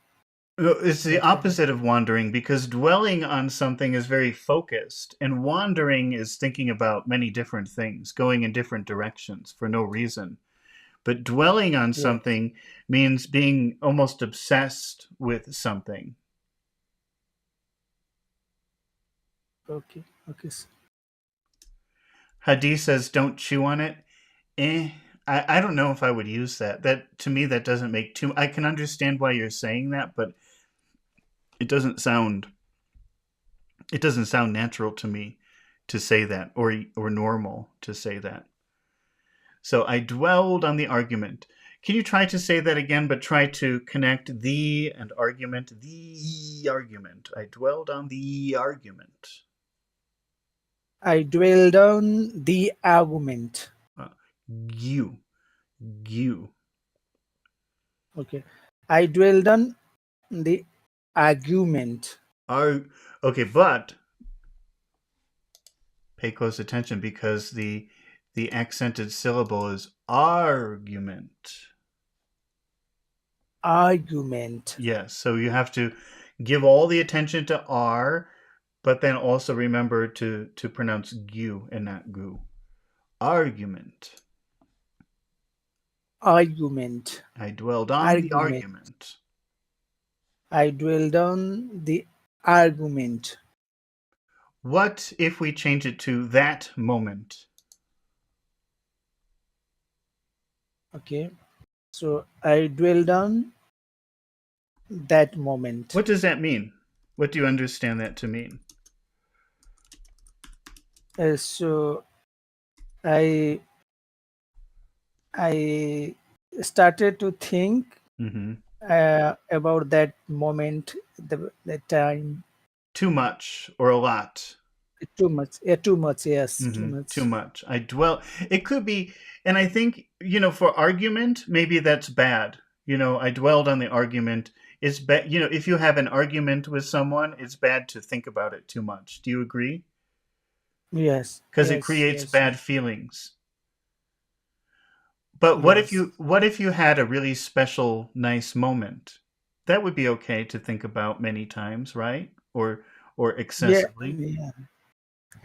Okay, yes. So yes, it means there are two meaning, no? Either sometimes positive, sometimes negative. Yeah, Mm. if it's a special moment, then that's maybe good. It's a nice memory. Ye- It makes you feel good to think ye- about it. Yes, yes. Yeah. So it could go either way. Can you say it again? Try to pay attention to the rhythm of the sentence. I dwelled on that moment. I dwelled on that moment. Let's make a why question. Can you make a why question with that sentence? Why did I dwell on that moment? Why did I? Why did I? Why did I? Why did I? Why did I?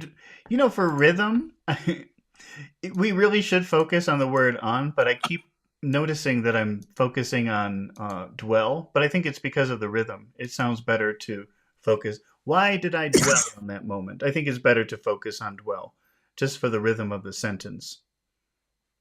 Okay. So why did I dwell on the moment? Okay. What's the difference between the moment and that moment? So that moment is a particular, special, and the moment in general. Mm-hmm. Yeah. Can you say that moment? Emphasize that. Okay. That moment. That moment. That moment. Okay, is moment an important word? Yes. Okay. Which syllable has all of the attention on the word moment? So it's a moment is a mom. Mome. Mome. Mom. Mome. Two sounds. Oh, moment. Moment. Hmm. Moment. Okay. So we have two big sounds next to each other, right? That moment. Okay. So that moment. What happens when you have two big sounds like that together? What should you do? So yeah, we pause uh, Mhm. between the two. Yeah. Yeah. So that and a slight pause and then Mhm. moment. Why did I dwell on that moment? Why I dwell on that moment? Don't forget the question form. Okay. So why did I dwell on that moment? Why did I dwell on that moment? Okay. What's our reason? Is it a good reason or a bad reason? Because why? Because of the argument.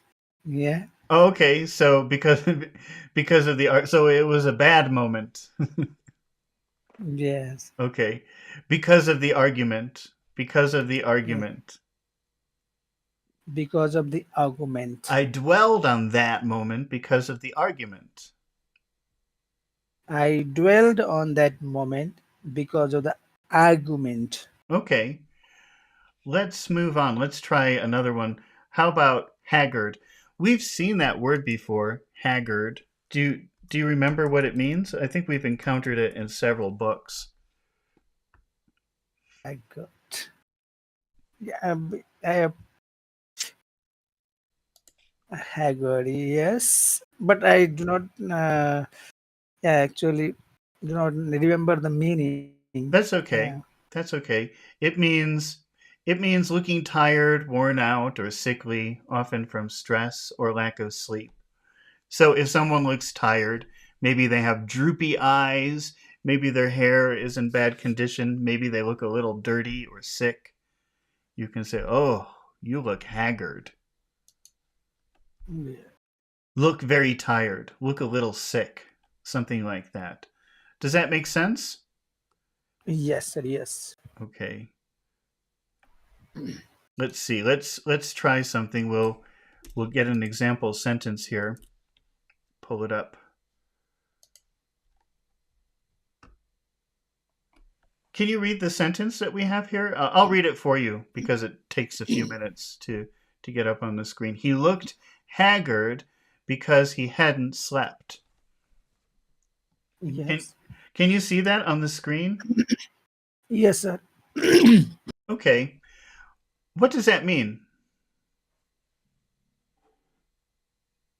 So he looked.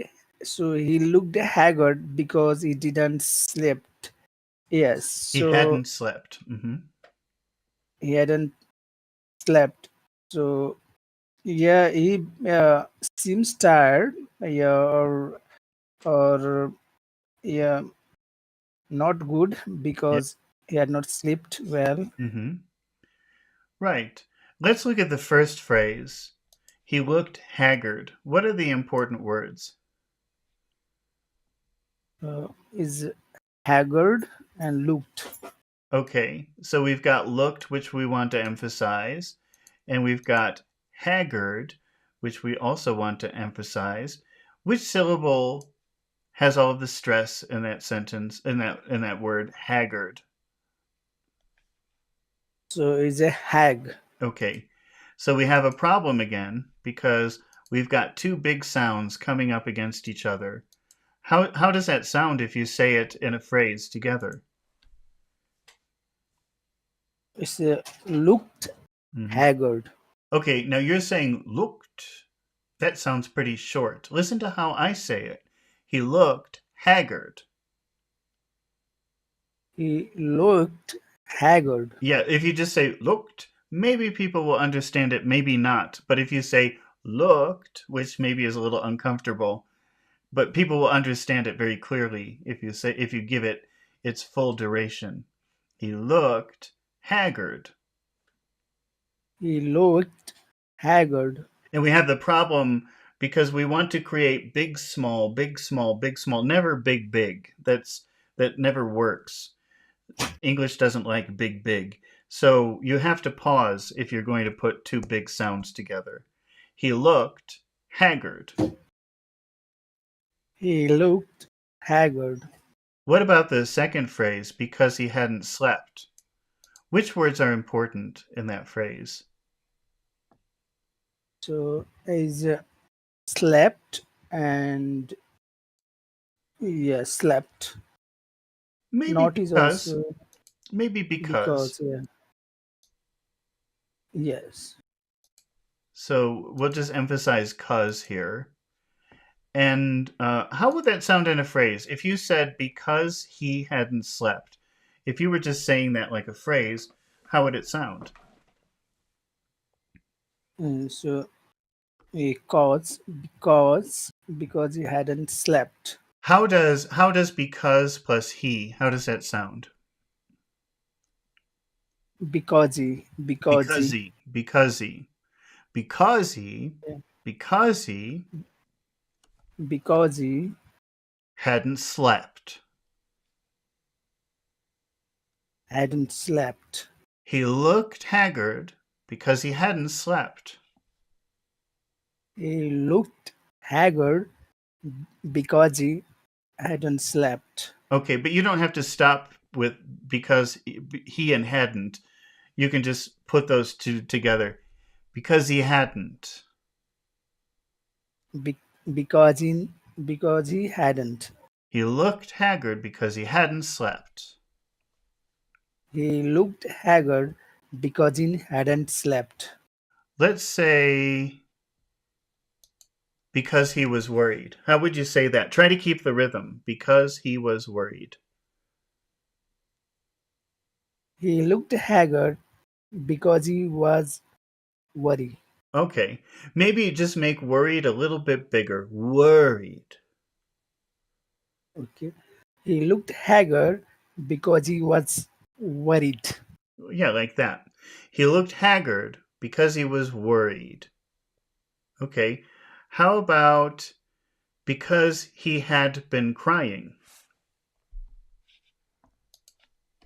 Okay. He looked haggard because he had been crying. Okay. And we'll even put that up on the screen. Because past perfect continuous isn't really a verb tense that a lot of English learners would like to use. Yes. But it has a Yeah, contraction. Go ahead. What? and also the future perfect continuous, or Mm-hmm. these tenses are actually do not use most of the time in a spoken Yeah. Well, language. people use them, but it is a little bit rare even for native English speakers. But it's extremely rare for learners to be using these verb tenses because they're not common, and also they're uncomfortable since they're not so common. But you can make a contraction, and instead of saying he had been, you'd say he'd been. He'd been. He- He'd been, Okay. Now remember that we're emphasizing cause. So cause, yeah, if you say all, how would that sound together? All of that together. Because he'd been. How would that sound in spoken English? because he'd been crying. Because he'd been. Because he'd been. Because he'd been. Because he'd been. Mm-hmm. Because he'd been. So you have because plus he. Because he. Because he. Because he. Because he. Then we're just going to add the D for had. Because he'd. Because he'd. Because it. Because it. Because he'd been. Because he'd been. Okay. Because it been. And then crying. Which syllable has all of the focus in that word? It's a crying. It's a first. It's the first one. Crying. So we have our big, small rhythm. Because he'd been crying. Because it been crying. Okay, I'll just try to say this in a natural way because we're exaggerating a little bit. So you can hear how it sounds the regular big, small rhythm. He looked haggard because he looked haggard. Sorry, I'm getting confused. Let's try that again. He looked haggard because he'd been crying. He looked haggard because he'd been crying. He looked haggard because he'd been crying. Okay. Pachu, how would you make a why question with he had been crying? That might be difficult since you don't use that verb tense very often. How would you ask a why question? He had been crying. So why had he been? Why had he? So yeah, why had he been crying? That's right. Why had he been crying? Maybe even why'd he been crying? Why had he been crying? Like that. Oh, yeah, why he been crying? Why had he been crying? And how would you answer that? What reason why was he crying, Pachu? Do you know? Yeah, so there may be uh, the boy didn't get chocolate. Okay. And he was crying so much that he looked tired? He really loves chocolate. Yes. Yes. Okay, so why had he been crying? Tell me a full answer. Try to keep the rhythm. He'd been crying because Uh, he had been crying because he didn't get chocolate okay. and and tired And he was tired. And he was tired. and he was Tell tired. me again. He had been crying because He had been crying because he didn't got the chocolate. which one? Didn't Sorry. got or He did, didn't get? Which one is correct? okay, so sorry. So he didn't get his chocolate and he was tired. Okay, but so try to pay attention to the big sounds of the words, the big syllables in the words, and also the big syllables in the sentence, because it seems like you're shifting the accent to different syllables. Can you try again?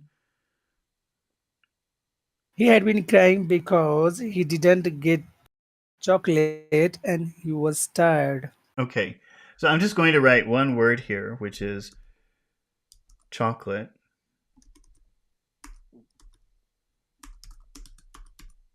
How many syllables does that word have? Chocolate. The chocolate. Yeah, the chocolate. Yeah, Chocolate is two. yeah, it's really Two. if you look at the word, it looks like it has three syllables, but really it's just two. Chocolate. It's just two. Yeah. Which syllable has It's all of the sound? the first, the Okay, but chocolate. it's not. They really don't pronounce the co. It's just chaw. Okay. Cho- Well, so that means that chaw should be big and the rest should be very small. Chocolate. chocolate.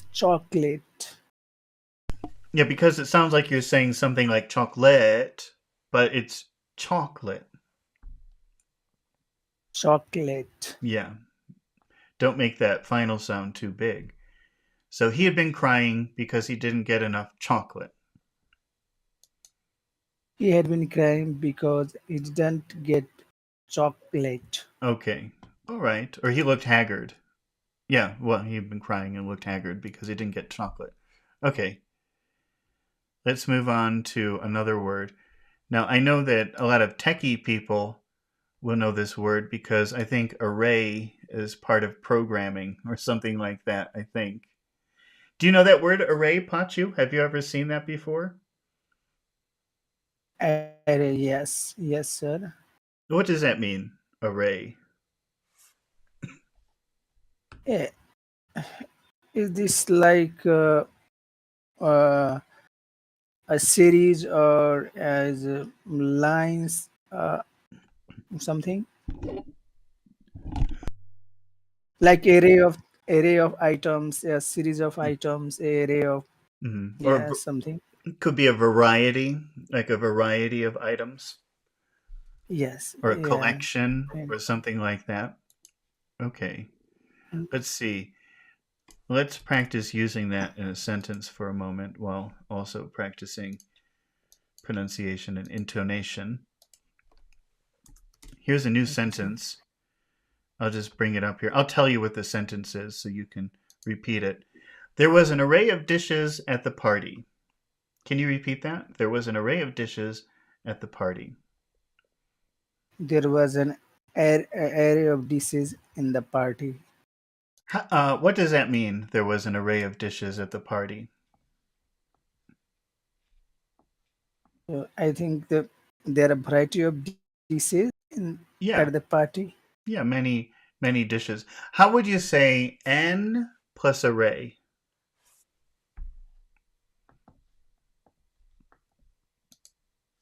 An array, an array, Okay, an yeah, array, an array. an array, Which an array. which syllable in that word array? Which syllable has all of the sound? So is it Array, or array. or array So it's are. as a first array, That's are. That's are.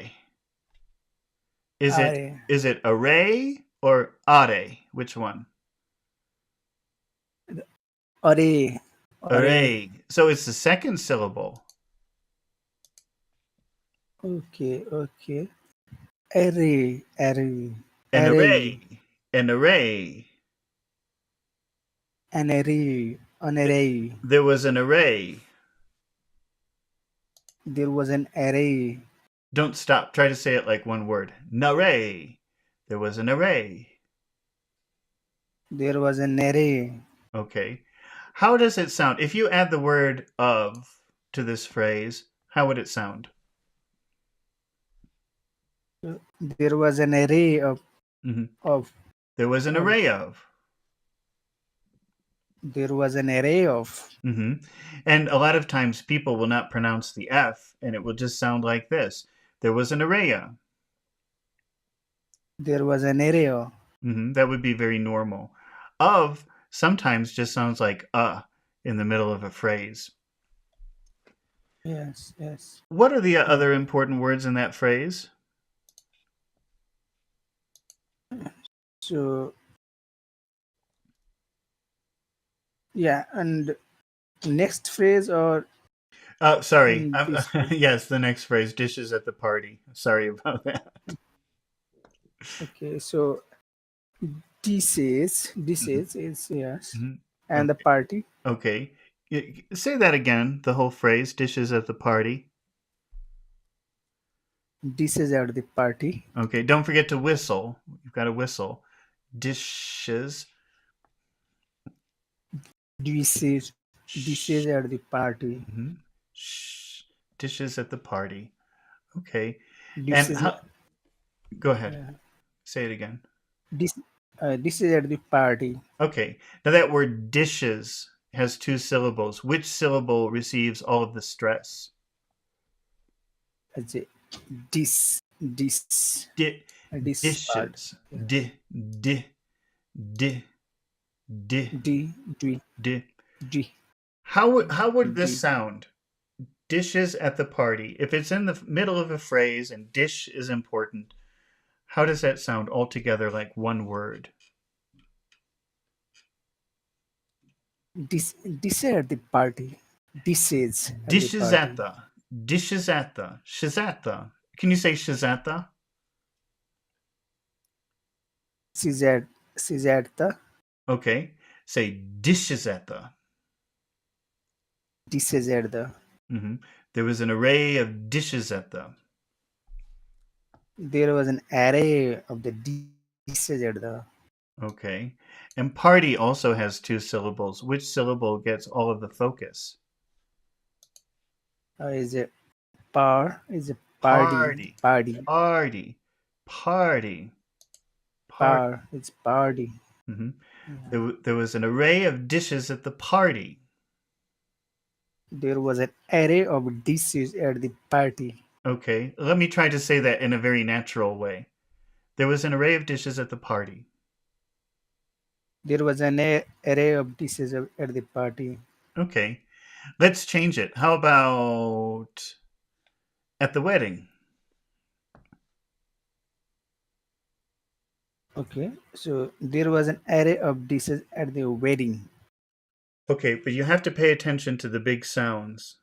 When you say there was an array of, there's only one big sound. What is it? Is array. Ray. Array. Just ray. Ray. Okay. So the first part is the maybe just to keep the big small, we'll make was big. Just to break it up a little bit. So can you say there wasn't? There wasn't. There wasn't. There wasn't. There was an array. There was an array. So you hear the two big sounds, was and ray. There was an array. There was an array. There was an array of. There was an array of. There was an array of dishes. There was an array of dishes. There was an array of dishes at the. There was an array of dishes at the. There was an array of dishes at the party. There was an array of dishes at the party. Now, can you tell me at the wedding? There was an array of dishes at the wedding. Okay, but remember to make array a little bit bigger. Ray. There was an array of. There was an array of. There was an array of dishes at the wedding. Okay. How about at the banquet? There was an array of dishes at the banquet. Do you know what a banquet is, Pachu? Banquet, yeah, is like in the wedding, people go there and take yeah, food themselves. Mhm. Yeah, it's called the banquet.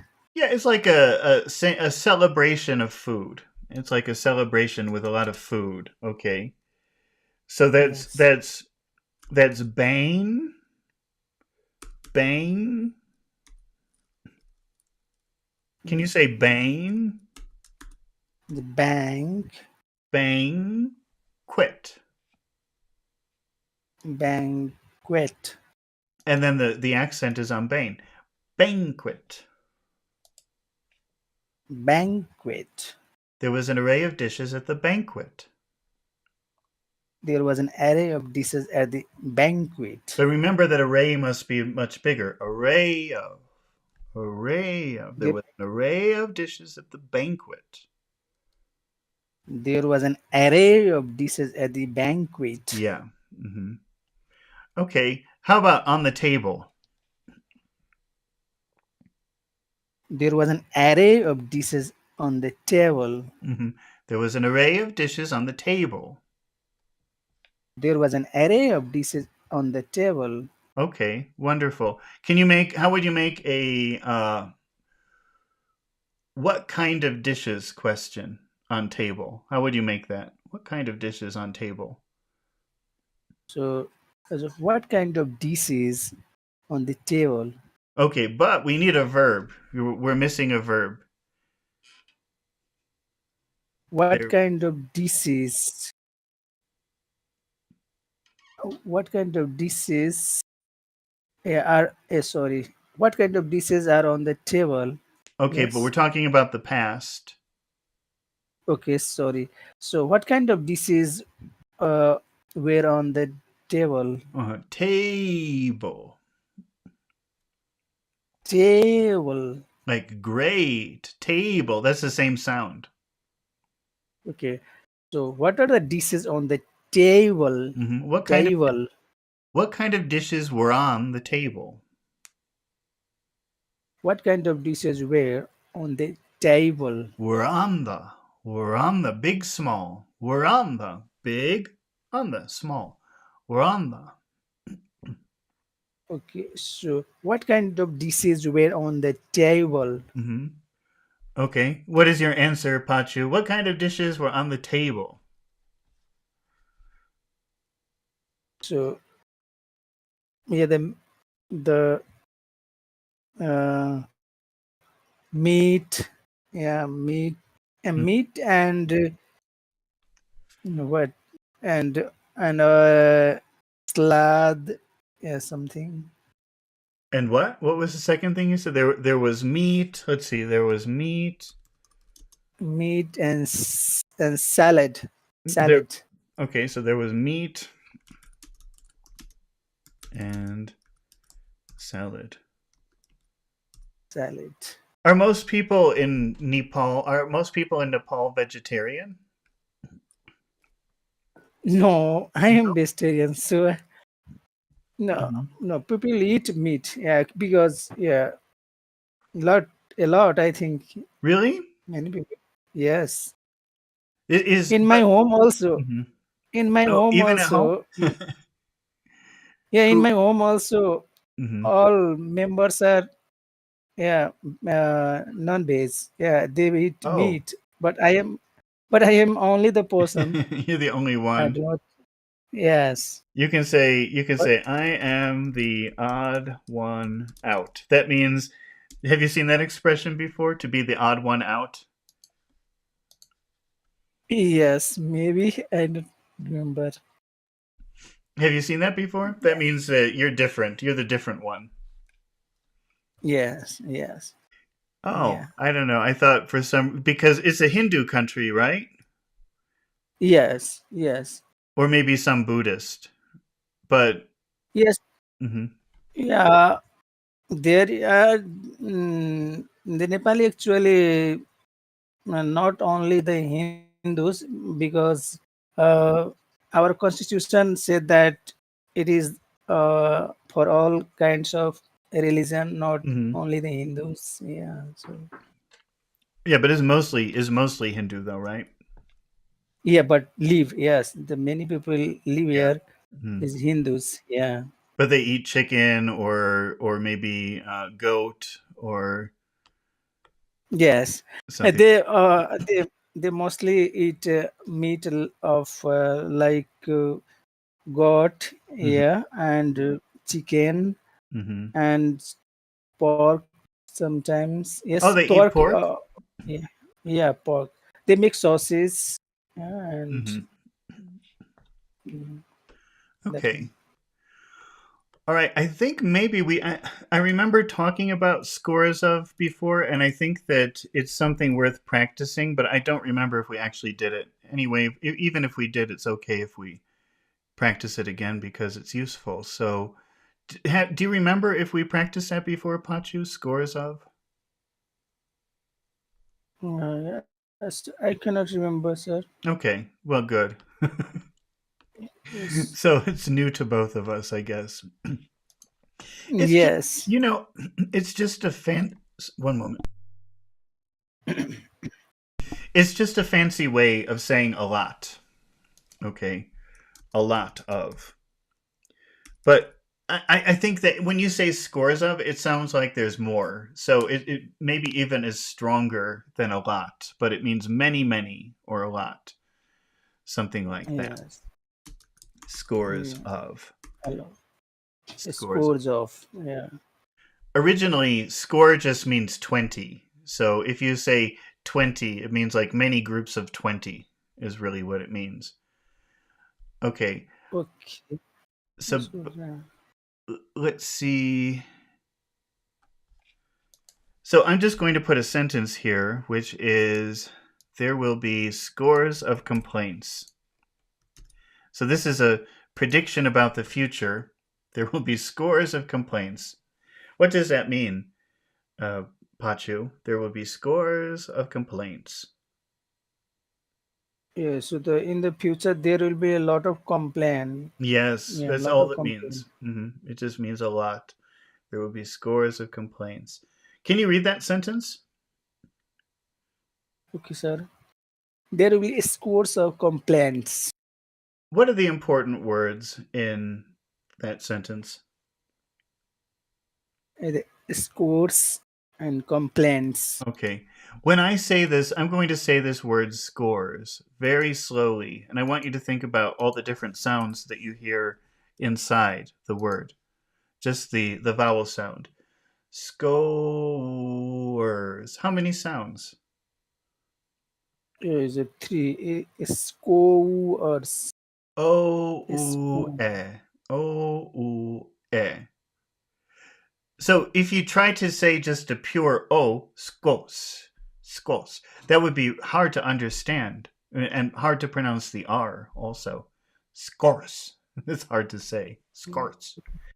Yeah, But yeah. if you take your time and you let the duration go as it should, it's a very long sound in duration. But also if you take the time to pronounce those different little sounds, it would be very clear. Scores. Scores. O, that's O U E, like this. I'll write it here. Sco U. It really is like four sounds because you have to make that U again. Oh, Scores. Scores. scores. You have to give a kiss. Scores. This is a kind of vowel where you have to give a kiss. Scores. Scores. Scores. Yeah, and actually Scores. that kiss, if you do that kiss, well, you'll just naturally say oh ooh, You have to scores, scores.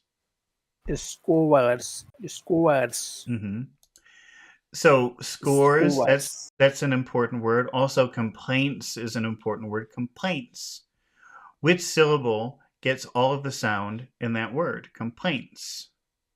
Is a complaints. Oh, The so complaints. how does it sound? Is it like this? Complaints, or is it complaints? Is a, is Complaints. a so complaints. Complaints. Yeah. Well, you're saying, Pachu, you're saying complaints, but that's wrong. It should be complaints. Okay, so this is my style of saying, no, in the complaints. Yeah, I usually do on the second syllable. Well, no, you're doing the first syllable. You should be doing the second syllable. Say plaints. Okay, Just repeat. Just repeat after me. Plaints. plants. Plaints. Make it a little bit longer. A. That's your favorite sound. Great. Complaints. It's the same sound. Plants. Plaints. Plants. Plaints. Now say come. Com Complaints.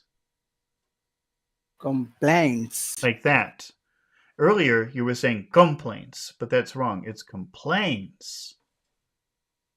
Okay, the complaints. Okay. Yes. Pachu, how will you say there will be if they're together? There will be. There will be. Well, first of all, we can make a contraction, and it will sound like this.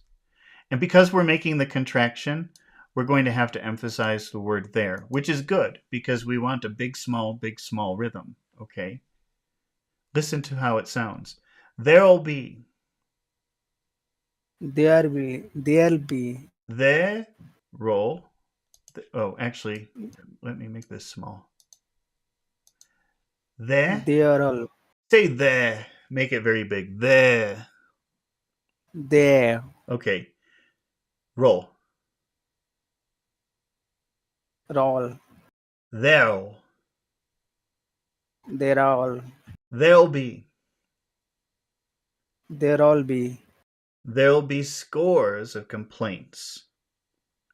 There will be scores of complaints. Okay, because we're putting those three words together, or those two words together, there and will and be plus part of there, will be, we've got to make the pretty big. There'll be.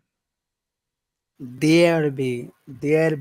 Roll. Don't forget the o. Well, I've got to hear the o because it's the only way I know you're talking about the future. There will be. There'll be. There'll be. There'll be. There'll be. There'll be. There'll be. There'll be scores of complaints. There'll be scores of complaints. Okay. How will you tell me in the morning, this morning, in the past? How would you say that?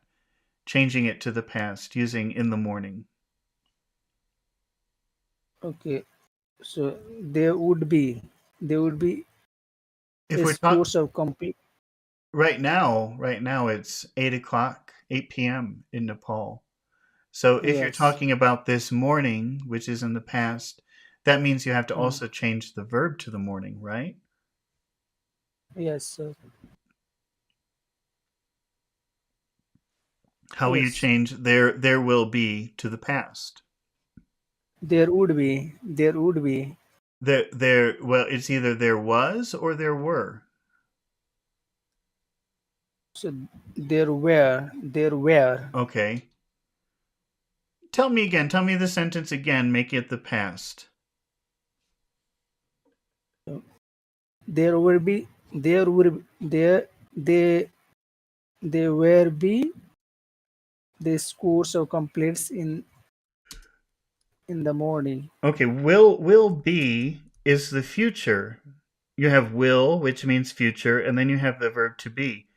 But if you're talking about the past, you don't have to say be again because it's either there was or there were. There's no be. Okay, sir. Yeah. So okay, there were scores of complaints in the morning. Okay, now we have to be really careful about long sounds here because think about if you were going to visit the UK, where sometimes they don't like to pronounce R's, it's just one extremely long string of vowel sounds. There were. There's no R. It's just a lot of vowels stretched out. There were. Like, There were. There oh, were. okay. But in North America, it's a little bit easier to understand because we keep the R. But the vowel sounds are still very long. There were. There were. There Ooh, were. were. Ooh is two vowel sounds. Ooh, ooh, were. There were. There were. There There were. were. hmm Let's say There the whole. were. Let's say the whole sentence. There were scores of complaints this morning. There were scores of complaints this morning. There, were. Were. There, Were. there were. Were. There were Were. scores of complaints this morning. There were scores of complaints this morning. How would you change it to since last week? How will you change the verb? If our new time expression is since last week, how would you change it? So there had been. Okay. So there Uh, had been scores of complaints since last. Yeah. well, that may not be logical because since means starting in the past, but also it doesn't really mean that it's finished, right? Yes. But Yes, if you sir. say had been, if you use had, the simple past, uh, well, had is simple past, but if you use the past perfect, that means finished. We don't want finished because since does not mean finished. It just tells you a starting point.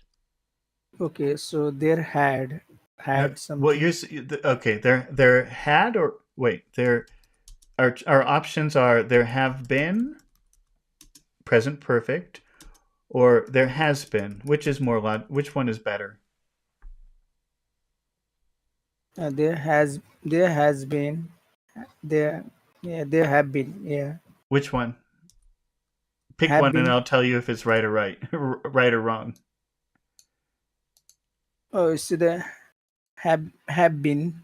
Yeah, There there have been. have been. That's right, because it's plural. Scores of complaints. There have been Yeah, scores of there have. complaints since last week. Right. There have been scores. How how do you think this sounds? I'm going to make a contraction here. There been have Thereof, there been thereof, there. Two sounds. Thereof, thereof, thereof. thereof Sounds like sounds thereof. like the word of. Thereof, thereof. Yeah, thereof. Yes, thereof. Can you say there have been? Thereof been. Okay, and because we're doing this big contraction here, we really have to emphasize the de in there. So we'll say there have been. There have been. There have been scores of complaints since last week. There have been scores of complaints last week. Say it again. There have been scores of complaints last week. Since last week. There have been there have been scores of complaints since last week. No, it's really hard to say a pure O and then an R. So you're dropping the R, which works. You could say schools. But if you really want to pronounce it in an accurate way for North America, it would be sco-oo-ers. Oh, there's two sounds in there. And that oo is very important if you want to pronounce the R, because it's really hard to say scores. So I think it's impossible. Scores. Okay. School words. Yeah. Scores. School words. There have been scores of complaints since last week. There have been scores of complaints since last week. Okay, wonderful. Now, how would you make a why question with that sentence? So why have there been scores of complaints since last week? Okay, why have there been scores Scores of complaints since last why week? yes. And how do you think it would sound if we make a contraction with why plus have?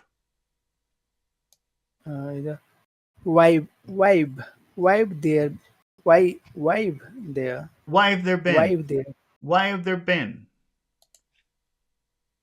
vibe there been Why have there been scores? vibe there been scores Why have there been scores of complaints? why been there been why there been scores of complaints Since last week. since last week? So we've got our big, small rhythm, even in our question. Why have there been? Why have there been? Why have the why have the why have there been Mm-hmm. why have there been And when have is acting in that perfect way, in the like present perfect, past perfect, well, present perfect. It sometimes it just sounds like why have there been? Why have there been? why have there been Why why have why ya? Why ya? why Why have there been? Why have there been? why have there been Why have there been scores of complaints since last week? why have there been scores of complaints last week since Since last last week. week? Say it again. Use since. Why there have been scores of complaints since last week? Okay. And what answer can we give to that question? Uh, because the food was not good, yeah, Okay. the terrible. Because you're thinking about your work, right? Because the food Yes, service or food or because service. Yeah. what was the answer? Because the food was what? Horrible, Okay. horrible. Okay, so the food. Let's say what if we say spoiled? Yes. Okay. Yeah. It's a Spoiled. very formal. Yeah.